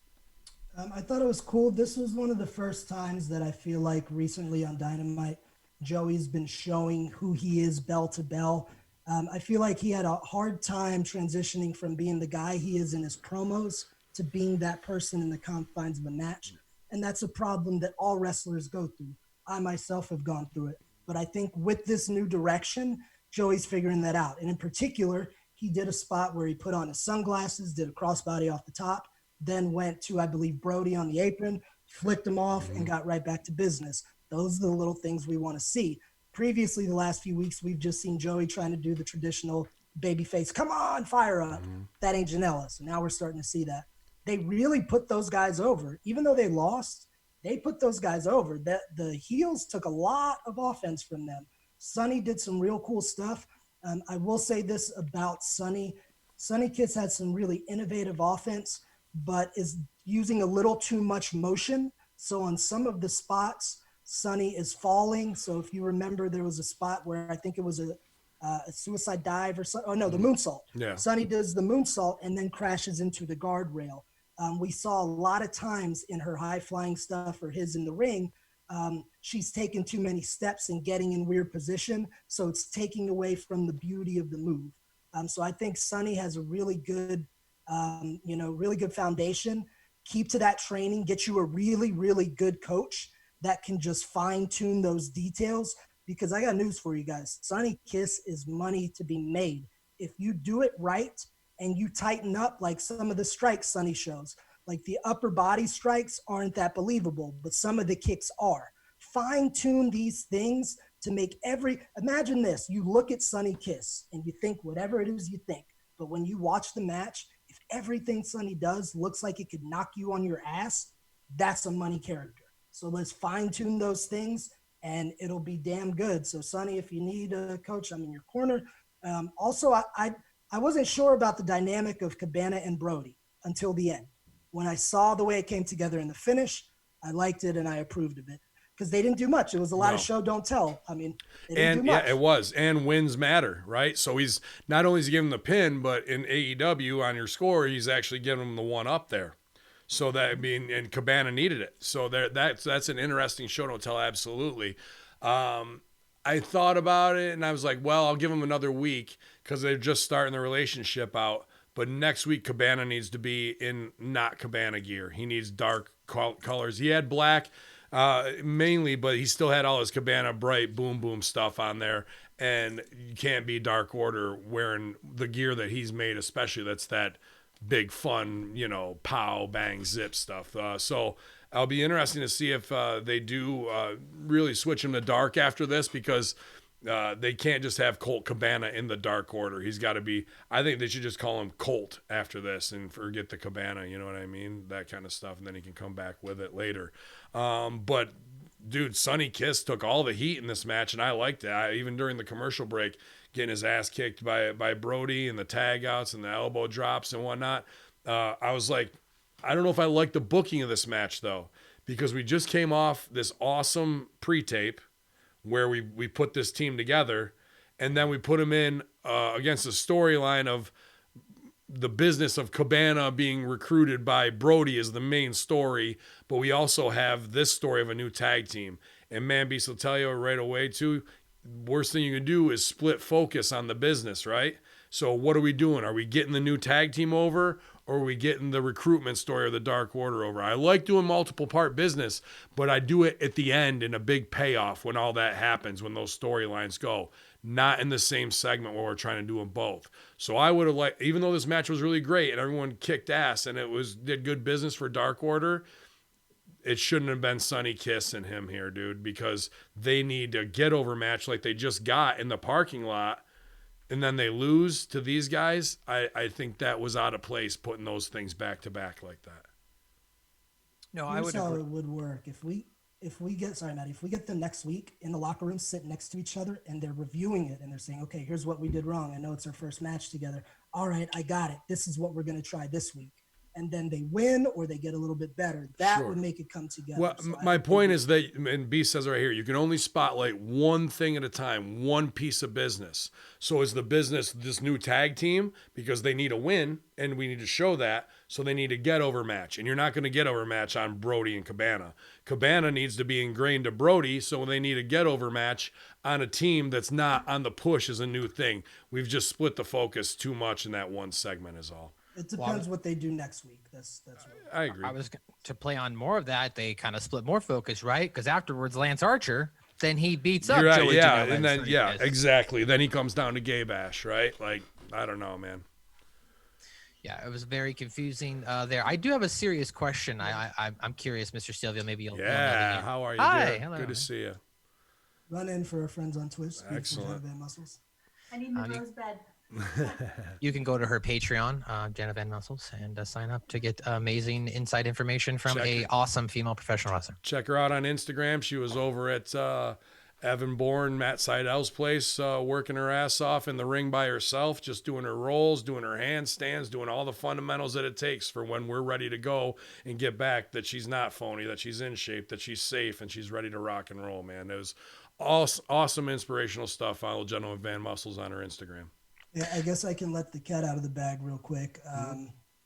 Team Psychedelic, Seidel and myself are back in business. Ooh. We're running training. Nice. We're back collabing, and we're both running shop out of the Side Dojo here in Clearwater, Florida. Awesome, man.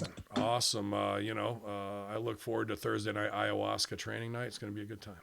Oh, yeah. So I did have a follow-up question, though. This was about Sonny Kiss. Now, JR, there was a moment on commentary where he might have slipped and said he or she. So I have a genuine question, as I've not been privy to Sonny Kiss other than him tonight. I knew about him, haven't watched any of his wrestling.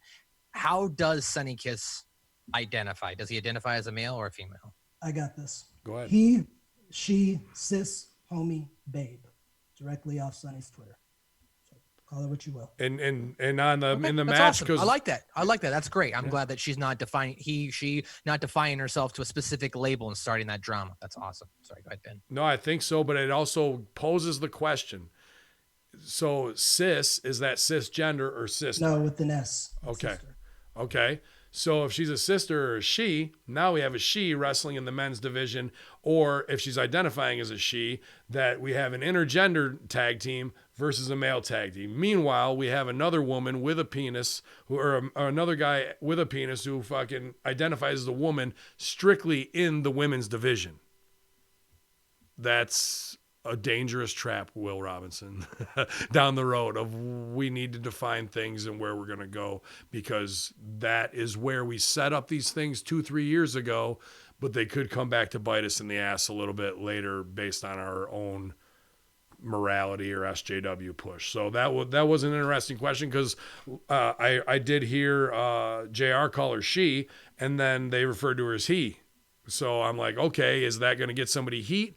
Or is it just carte blanche? I kind of like the colors of the rainbow, where the JR could call her she one thing and he the next spot and not catch any heat for it. That I don't have a problem with. But if you're going to be strictly a she, then why are you wrestling men in the men's division? You know what I mean? It's these rules. It's the double standard. You call me this and I'm identifying as that, but I'll go do the opposite because I want to. And that's how, like, ooh, that's a hot button to touch right there, bro. At this point, she's not strictly a she, so it all works. I don't do that ass. I'm telling you what, right now, whatever, bro. Well, maybe she's a lizard. Who knows? So next up, we've got SCU and FTR. That was after the commercial break. Now, this, of course, was set up because somebody got COVID. Was that? I mean, this was like a last minute setup, because I think FTR was scheduled to take on somebody else. I believe. Well, here's the strangler, Steve, Friday locker room stooge. What if Vince McMahon infected his own goddamn roster with COVID, because he knows some of them have to go home and sleep with Sean Spears, some of them have to go home and sleep with Moxley, some of them have to. Right, like or is the fastest way to get COVID riding Nia Jax in a TikTok like a motorcycle? Like, that's one of the fastest ways to get it. But yeah, Renee Young, COVID, Moxley out. Whatever other tag team, COVID, SCU win. What were you gonna say, Silvio? I'm sorry. Who was the team? Tag team was QT. Oh, QT. So QT. Gotcha. Right. Okay. American Nightmare. Okay. So yeah. So in light of that, SCU was inserted into this tag team match. The match does start off with Kazarian and Cash. I noticed that, of course, Christopher Daniels still coming out in his clean outfit. We've not seen anything happen after that female wrestler who debuted at the beginning of their initial launch. She was there for a month doing the Queen thing. She's no longer there anymore. So I just think that's interesting that Daniels kind of took that gimmick from her. But these two teams, I thought this was a great match. I mean, you've got two tag teams who are veterans, both know how to work. I like the fact that JR put over that this was, hard-hitting wrestling you're going to see here, which I thought it was. Eventually, though, we see the conclusion of the match. Daniels hitting an angel wing to Dax, but Cash breaking it up. Frankie runs at Wheeler, gets caught with a high-angle power slam. there was kind of a misdirection there at the end, though, allowing FTR to hit the Goodnight Express for the win. So the winner of this match was FTR. Before we get into the post-match stuff, which I think a lot of the business comes for this match, what did you think of this, Silvio, as you were the connoisseur of professional wrestling in ring?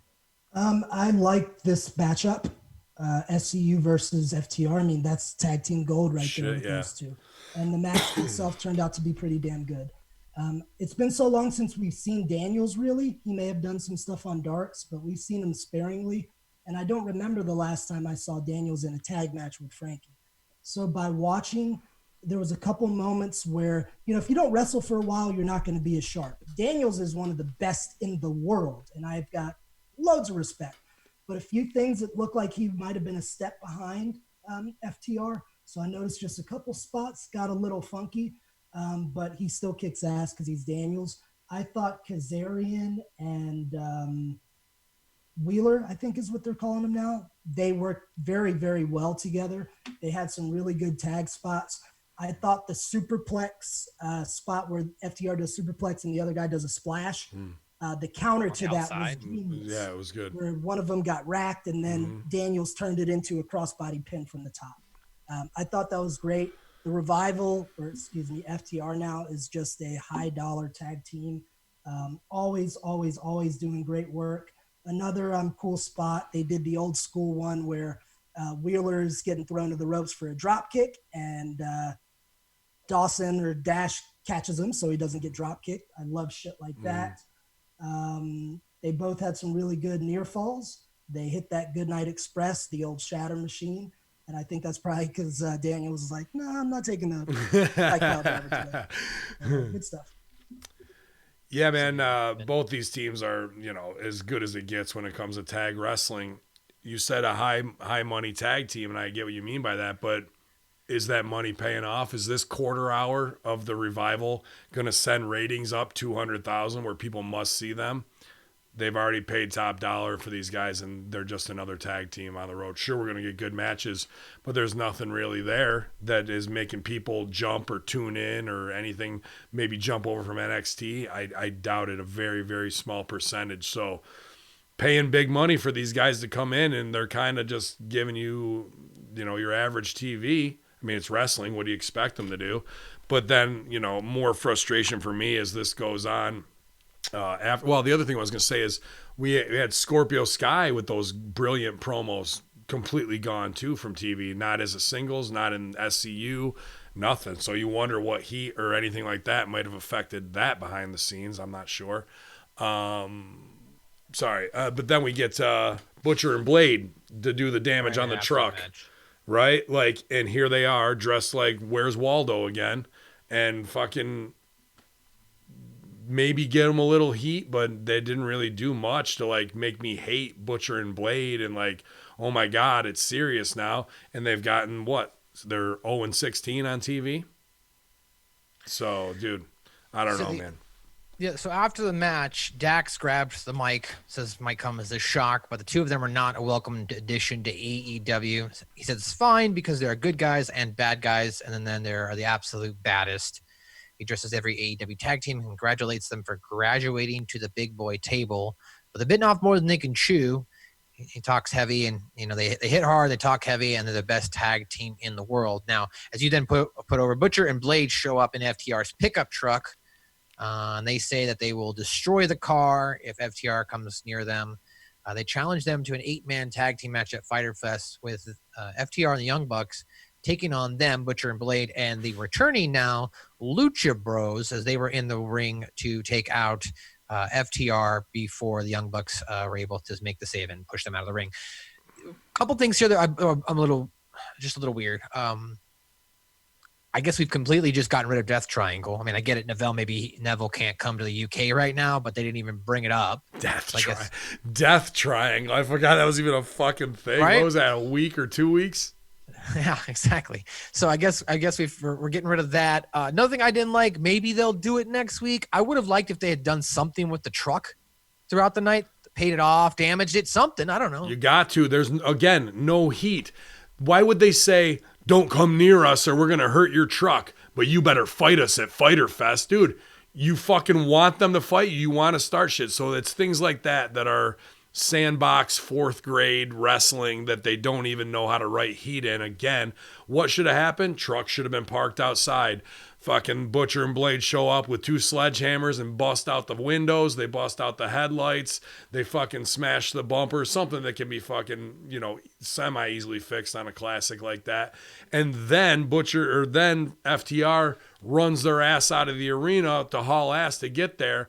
And we fucking fight. I don't think we shouldn't touch or what have you, but if they fuck your car up and you can't have Butcher and Blade run away like pussies, like ha there. Dude, that's where the heat is. That's what we need. Not, I see you just came here to play with the big boys. Ha. Like, we missed. There's no heat here again, dude. And go ahead. I was going to say, at that point, they didn't even need to come out with the truck. They could have done like some VTR where they're at like a dump and the car is just getting crushed, right? I mean, that's your heat. Something along those lines. They stole it while the match was going on and what have you, but we're not getting anything for, I don't know, man. There's just got to be something, or somebody's against Butcher and Blade. You say that, but they wouldn't put them on TV, but every time they do, I haven't seen them used properly yet, really once, man. Go ahead, Silvio. I want to help him, but I don't know how. Maybe I'll reach out to Parks and just throw a couple ideas his way. Maybe. Everybody on the show knows I got high hopes and I like those guys. I think the best way to make it make sense might have been what you just said, Natty, where maybe it was stolen during the match. Then at the end, we see them about to crush it or whatever. And while FTR is going like this, then we have the Lucha Brothers attack them from behind. Right. I didn't like the fact that they distracted them and the Lucha Brothers stood there only for FTR to turn around and square up. Lucha Brothers are heels. They should have jumped in from behind. But was what it was, boys. So before we get into the next match, I don't want to forget this because I wrote it. I forgot to write it down, but because it was just so small. They did like a 10-second package with Shawn Spears. They recapped from AEW Dark and showed what the glove did. He's got something in the glove that he can hit people, and then that was it. That was all we got from Shawn Spears. So I just wanted to bring that up. He was on the show tonight. Dude, this pissed me off bad. In that short amount of time, this is bad. So we do the glove thing, the unboxing of the glove and the secret or whatever. And now from one match where you see fucking Tully duke him some little gimmick to put in his glove for a knockout punch instead of some knuckles or something like that. It's weird. It looks like a goddamn pack of fucking Wrigley gum that he puts in his, boy, that's really going to knock him out, that pack of Wrigley gum. And it's not even on the outside of the knuckles. It's in his palm, so your palm can't be compressed. Give him the goddamn roll of quarters. We don't got to slide it in there, dude. Like, so we can see it, so something happens. Instead, they're doing this. Dude, and here's another thing that was dropped. That CNN, MSNBC thing they did for 1 week with Spears was 1,000 times better than this dog shit throwback that they want to do to get the shine again from Tully's era and NWA era and go back and do something with the black glove is what's going to get Spears over now. Spears is fucking great on the mic. Spears is good looking. Spears is young. Spears is athletic. He's not a big monster who needs a glove, and Spears does not have one punch knockout power, and putting a pack of fucking Orbit's gum in his goddamn glove is not going to make me believe that Shawn Spears is now a heel who can take out anybody. Shawn Spears' career has been fucked up and fucked over by more stupid creative than possibly Bobby Lashley's the only other one that could come fucking close to Shawn Spears, of them leaving money on the table with a guy who is every bit of what Cody is, just the heel version of it. Stop fucking it up, you stupid idiots. Silvio? There you have it. I'm kind of indifferent on it, man. I really like Spears. Me too. I think there's a way to make it all come together, but we'll see what they do. I really like Spears being that entertaining heel who shows ass, like that match you have with Dustin, the new stuff.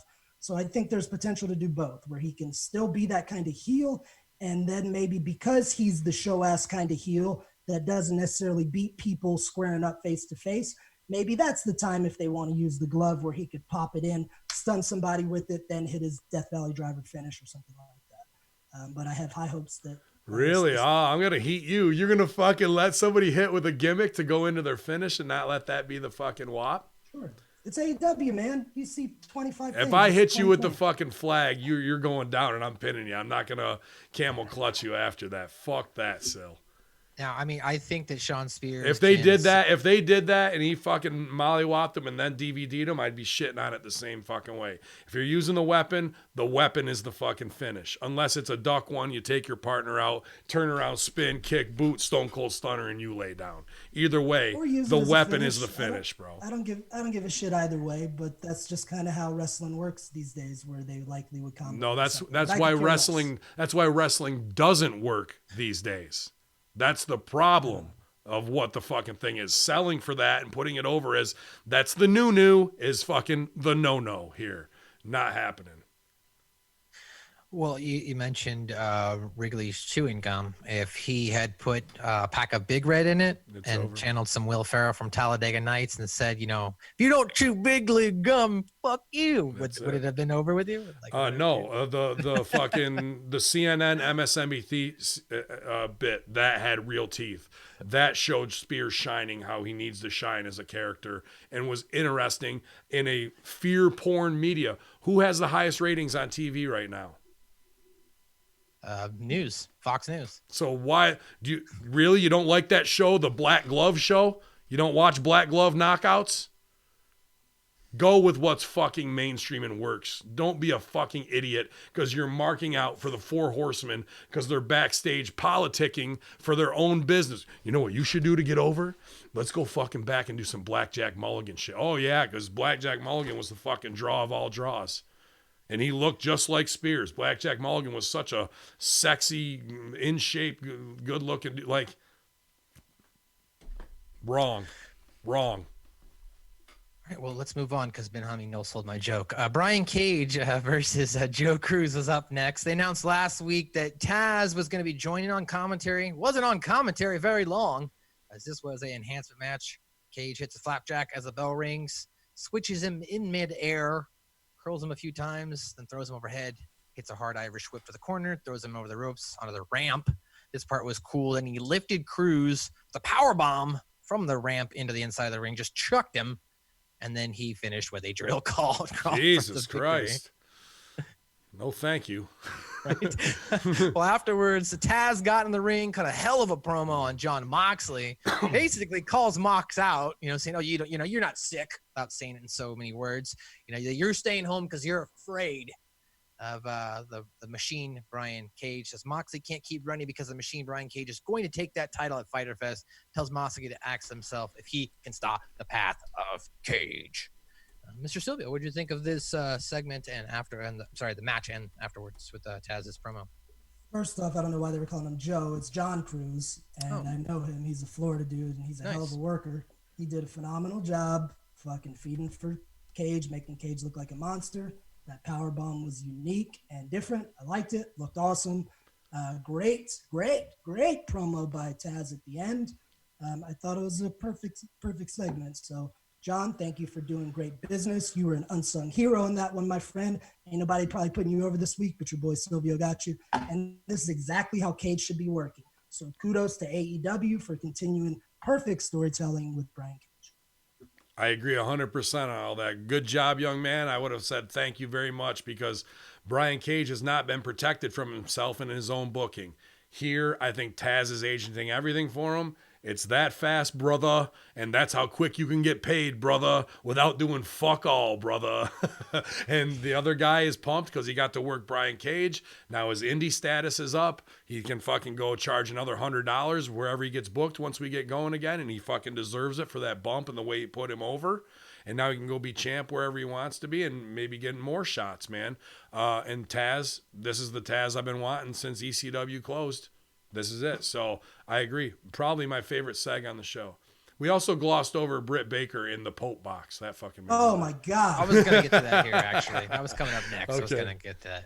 But yes, that let's get right into that. So Britt Baker throughout the night, she passes on notes to Tony Schiavone. Well, at this point in the night, she passed on a note to Tony, and she's inside of her little box all night to kind of give context. She's COVID COVIDed out. So it's covered in, plexiglass. Well, that's a fuck you to WWE. That's a rib. That's a huge the rib. hockey stuff, right? Yeah. So she's encased in this plexiglass, and then a big swole comes out, and she's kind of like jaw jacking her, like, "Oh, you can't get near me. I'm in this plexiglass. I'm protected. I can't hear you."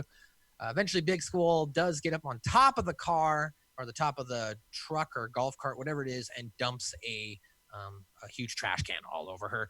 And I made a joke in the Hamin Media discussion group. I was like, I don't know if that's COVID prevention, dumping trash on her. But she was just, good all around hilarity throughout the night. Silvio, you seem like you were really happy about this. Go ahead. I got to cover this last one, and then I got to split because I got a class to teach. So I'll let you brothers tie up the show. Just don't forget to plug at the Chris Silvio and Superstar Seminars. Always. Man, Britt Baker right now is arguably, last week I said she's the most entertaining act in women's wrestling. She keeps pushing that line to becoming my favorite act in wrestling. I have her on a Chris Jericho late champion level. When they hit the screen, I know I'm going to be entertained. And Britt's doing a good job. Think about when Steve Austin got over the most. It was when his neck was hurt. He was doing all these shenanigans, all these skits. Britt's doing the same thing. It was funny. She's organic with it. She said that hilarious line to Tony with the note about FTR needs to GTFO for not saying hello to me on the way to the ring. And Shivani's reading it apparently on the fly on air. Perfect. Britt's being a perfect heel in the Pope cart. Phenomenal. Swole throws the shit on her, and then we left this out. Reba is trying to get her off with the leaf blower. Yeah, yes. Whoever put that fucking leaf blower in there is genius. Hit me up. I want to know who thought of that, because that was. I think you can fucking make a call right now and you'll figure it out. Or a text. Just text her. Good. Oh, and by the way, one more thing before I get out of here. That was fucking awesome.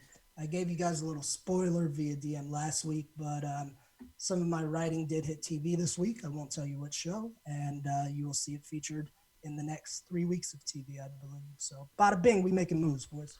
Yeah, absolutely, man. We appreciate you, Sil, as always. The front end of this show, far more important than any wrestling review, as we tell our true and honest feelings about what's happening in our business. And at the Chris Silvio is a great place to go if you need that mentorship, that positivity, a safe place to confide in someone, to get advice, for character advice, to get the connections, to go to UK, Europe, Italy, AEW, NXT, Impact. This guy's done it all. He's worked for them all, and he's going to steer you in the right direction so you're not wasting time following your dreams. So hit him up.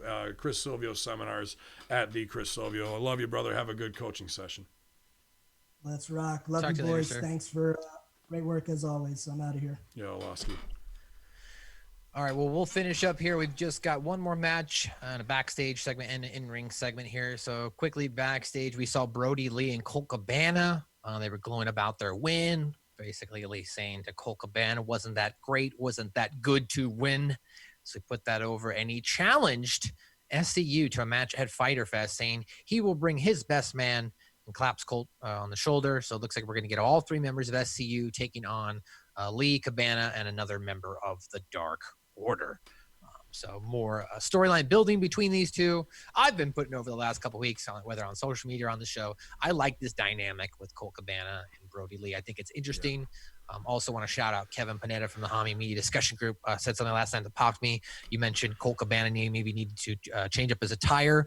He thinks that Colt Cabana looks like a 7-year-old who picked out his outfit, which I thought that's the beauty of Colt Cabana, bro. Yeah, I thought it was great. Yeah, that's when he comes down and is fun and doing the knee shakes and shit like that. Colt Cabana. That's what he's supposed to be, dude. He's the fun in wrestling. He puts it back in there. And will make heels, like he'll clown them. He's a clown wrestler, but he's very, apt, and he studied tons of European style, so he's got moves that are different than anybody else. Colt knows his shit, man, no doubt. But he's supposed to look like Looney Tunes. That's what he wants. I really want to see him just go Colt and become a colder character and heel and Colt whatnot. 45, right? Something along those lines. It should be Brodie Lee's Colt 45. Yeah.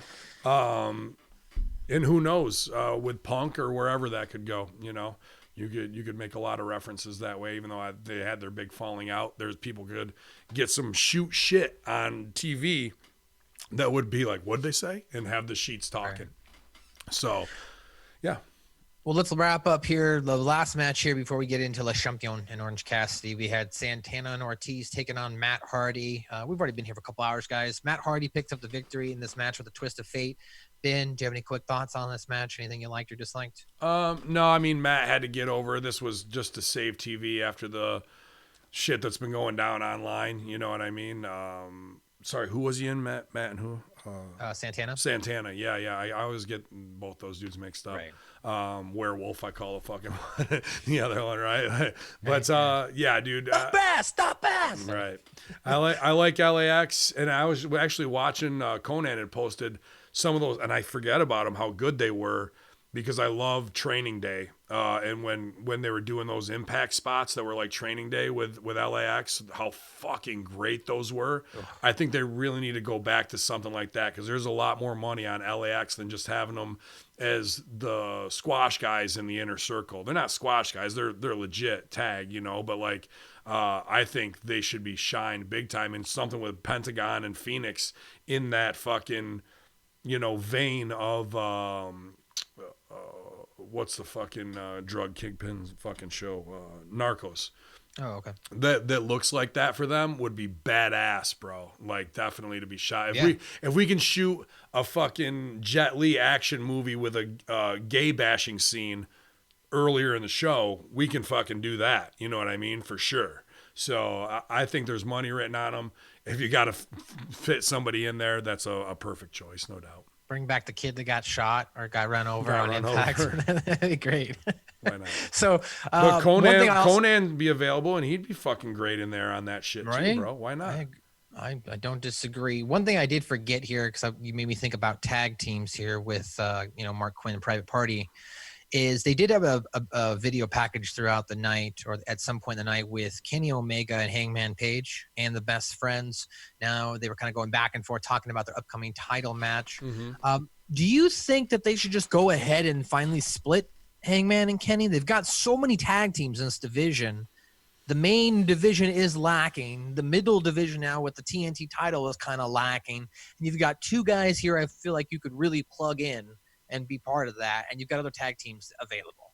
Yeah, I agree. There's too much money written on them, and they can give you the matches you want to fill time. So it's noble of them to give fucking House Party and all these other fucking guys who probably shouldn't be on TV at all a shot because they were their indie friends and darlings, but that don't make money. You know what I mean? We're talking good business and who needs to be on top. Page has got money on him. So does Omega, obviously, from the Japan thing. There's not nearly as much of money on them being together as there is separate on strong pushes against a solid heel, you know? And if they need to come back together because one is down because he's getting beat down by the Revival or some shit or the Dark Order, then he can call his buddy to come in and do it. But they're shortchanging themselves, and they're leaving themselves open with other talent who can't carry time and may injure or expose the business. Better production-wise, split them up and get two matches out of it. Strong, half as short, twice strong. That's fucking Wu-Tang right there. I mean, just to maybe have a positive perspective, since we have Mr. Silvio on this show. You mentioned Hangman deleting his Twitter. Maybe he's just getting ready to do good biz. Maybe he's going to turn on Omega, so he's deleting all social media, right? To ruin his business online. I'm just trying to find a silver lining. Yeah, I don't think they'll sell for it. I think that's just him being a man and being like, fuck this. I know I'm involved with shitbags and I know that something big is about to come down the pipe and he's just checking out beforehand. But that's the thing, man. We can talk about these matches all day long. By tomorrow, if some of these rumors are true and they drop, there may not be an AEW by end of July. Oh boy. Well, Jericho, let's talk about the Le Champion and the main segment here with Jericho and Orange Cassidy. Jericho was riveting here in this segment. Asked over and over to begin, why did the chicken cross the road? Says it's a dumb joke. Gets more and more annoying the more you hear it, which reminds him of Orange Cassidy. When he first heard his name, thought it was stupid. When he first started to wrestle and saw him wrestle, he thought it was an embarrassment to business. But it was like, you know what? That's cool. He got himself over. But after you see it over and over again, it's annoying. He called Cody, the Bucks, Tony Khan, and more when they signed him, asking why. They all said the same thing, because people love him. That's why people liked Cassidy. He's he's a slacker. He doesn't have what it takes to get to the top, just like the rest of AEW's audience. But then, of course, Orange Cassidy broke out of his lane, made the mistake of getting in Jericho's business. As far as the match goes, Cody needs to not bring those little shin kicks, because Cassidy needs to not bring those shin kicks, because he'll knock his teeth out. So he'd better dig deep into those pockets and find something special, because he's going to squeeze the juice out of him. Cassidy makes it like he's going to cut the promo or talk, but then he does his shtick, kicks him a couple times slowly, puts his hands in his pocket. Jericho does take his glasses off of his face, crushes them, and that's what triggers Orange Cassidy. These two then start to fight. Spills the outside all over the barricade. At one point, looks like Cassidy got busted open the hard way, as he was bleeding under his ear, on his neck. And that's kind of the visual as we went off the show, as eventually Cassidy's ear is bleeding. Cassidy runs down the steps, hits a Superman punch that knocks Jericho off the box through a table. And we end with Cassidy standing tall. And people were comparing this moment to Becky Lynch having her face busted open, and this is Orange Cassidy's moment. What did you think of how AEW ended here, Ben? Boy, what a dream for Jericho to leave WWE to come work top superstars like Orange Cassidy in a big fucking program. Right? We're not playing the game out at all properly with Orange Cassidy. He's wrestling. He's getting high-level offense on the undisputed champion of all time, possibly the greatest performer and a monologue guy. Orange Cassidy can't cut the promo because that's not in his thing. So now we're just going to have him get crazy offense in out of nowhere instead of saving it for the match, where he could have been nonchalant and done something to make Jericho just look like a boob. He's standing right in front of him and fucking taking it. I like Orange Cassidy. I agree. There's a ton of money written on him, but they're not doing anything the right way to protect that long-term investment. We've already blown it off. He never even should be getting a strike on anybody till maybe 2022. So this doesn't interest me at all, to be honest with you, because now I got a gimmick guy who I know the gimmick is blown. They can't play out any new games because all the fucking magic is out of it. So now you got a slacker who's got to try and fucking fight Chris Jericho and then just go back into being a slacker. Well, he's not really a slacker. That's bullshit now, because I've seen him be able to fight like a crazy man. So he's not really slacking. So what is he? He's a bullshit artist. He's over. You didn't see Tony. Oh, Khan's he's over. I didn't fucking Father's know Day that. Sorry. Where it was Sorry. a picture of him and him. It was Tony Khan put out on Father's Day a picture of him, his dad, and Orange Cassidy, and of course he was dressed up like Orange Cassidy. And Happy Father's Day. So he's over, dude. That's why he's. That's it, push, man. Right? I guess, and we'll see how well that works out for you. Well, guys, that's going to do it here for another edition of Light the Fuse for our AEW Dynamite review. Hold on 1 second. Ted the Man Beast says they blew the Orange Cassidy gimmick months ago. Unfortunately, it could have had a lot more money and a lot more legs if they would have just played it right from the beginning. Dude, you want to talk about the origins of Lumpy Magoo? The fucking dude that I reference all the time is a brilliant fucking version of this. It was because of Ted on the mic. He didn't know the dude's fucking name when he came out as a student on the student show, and he goes, here's Lumpy Magoo. He fucking named him in that moment. It took off. We found the game. The kid's green as fuck, didn't have to do nothing. We made him an interviewer, says the wrong thing. Happenstance offense, bend over, tie your shoes. Whoa, I backdropped the guy. What was that? Turn around, back elbow him. Holy shit, I'm sorry. Turn back around with my fucking hands out, poke somebody in the eye. Oh my God. And everybody's laying on the fucking ground and Lumpy's standing there by himself, not knowing how he did it or what happened. Somebody runs at him and he fucking looks the other way, and then they run into the corner and take themselves out. That's playing out the game of a foolish character of, Mr. Bean style shit that we were stealing from. This guy is the fucking same fucking thing of, Sarai, open the fucking closet door. He just happens to be there, right? Like, instead, nope, let's make him fucking fight, because Tony Khan doesn't know shit about shit when it comes to making characters and what playing the game out is and how to heighten and explore, get a year of that out of it before he ever throws one punch, and then that one punch will mean everything at the perfect right time. All that's blown. Ted's 100% spot on with what it is. There will never be a way to get Orange Cassidy's value to what it could have been. There's no way. Zero. Playing the game out. Of course, shout out to Ted the Man Beast. You can catch him each and every week on the Monday Locker Room with Ben Hamin and Rick Vickery, as well as now with us on the Impact Attack. For whenever he feels like doing it or not doing it, he wants to be on with Big Ray on Colin. I want Ted to go on everybody's show, man. Already how much he improves your mindset and will ask the right questions, and always he adds such great insight to every show here at Hamin Media Group. So I want him to make the rounds and feel comfortable with Strangler Steve and the Wednesday Locker Room and over at the Smack Attack. Have a good time, man. No doubt. No doubt. Of course, you can also check out his own show, Barn Burner TV, I believe is the network. Barn Burner Network, yeah. Sorry, Barn Burner Network. He's on every Sunday, and they kind of do more like life and retrospectives and talk about not so much wrestling. So if you're looking to kind of like have introspective about life and how to deal with different pressures and people and stuff like that, where you're having open conversations and dialogues, guys. Go check that out.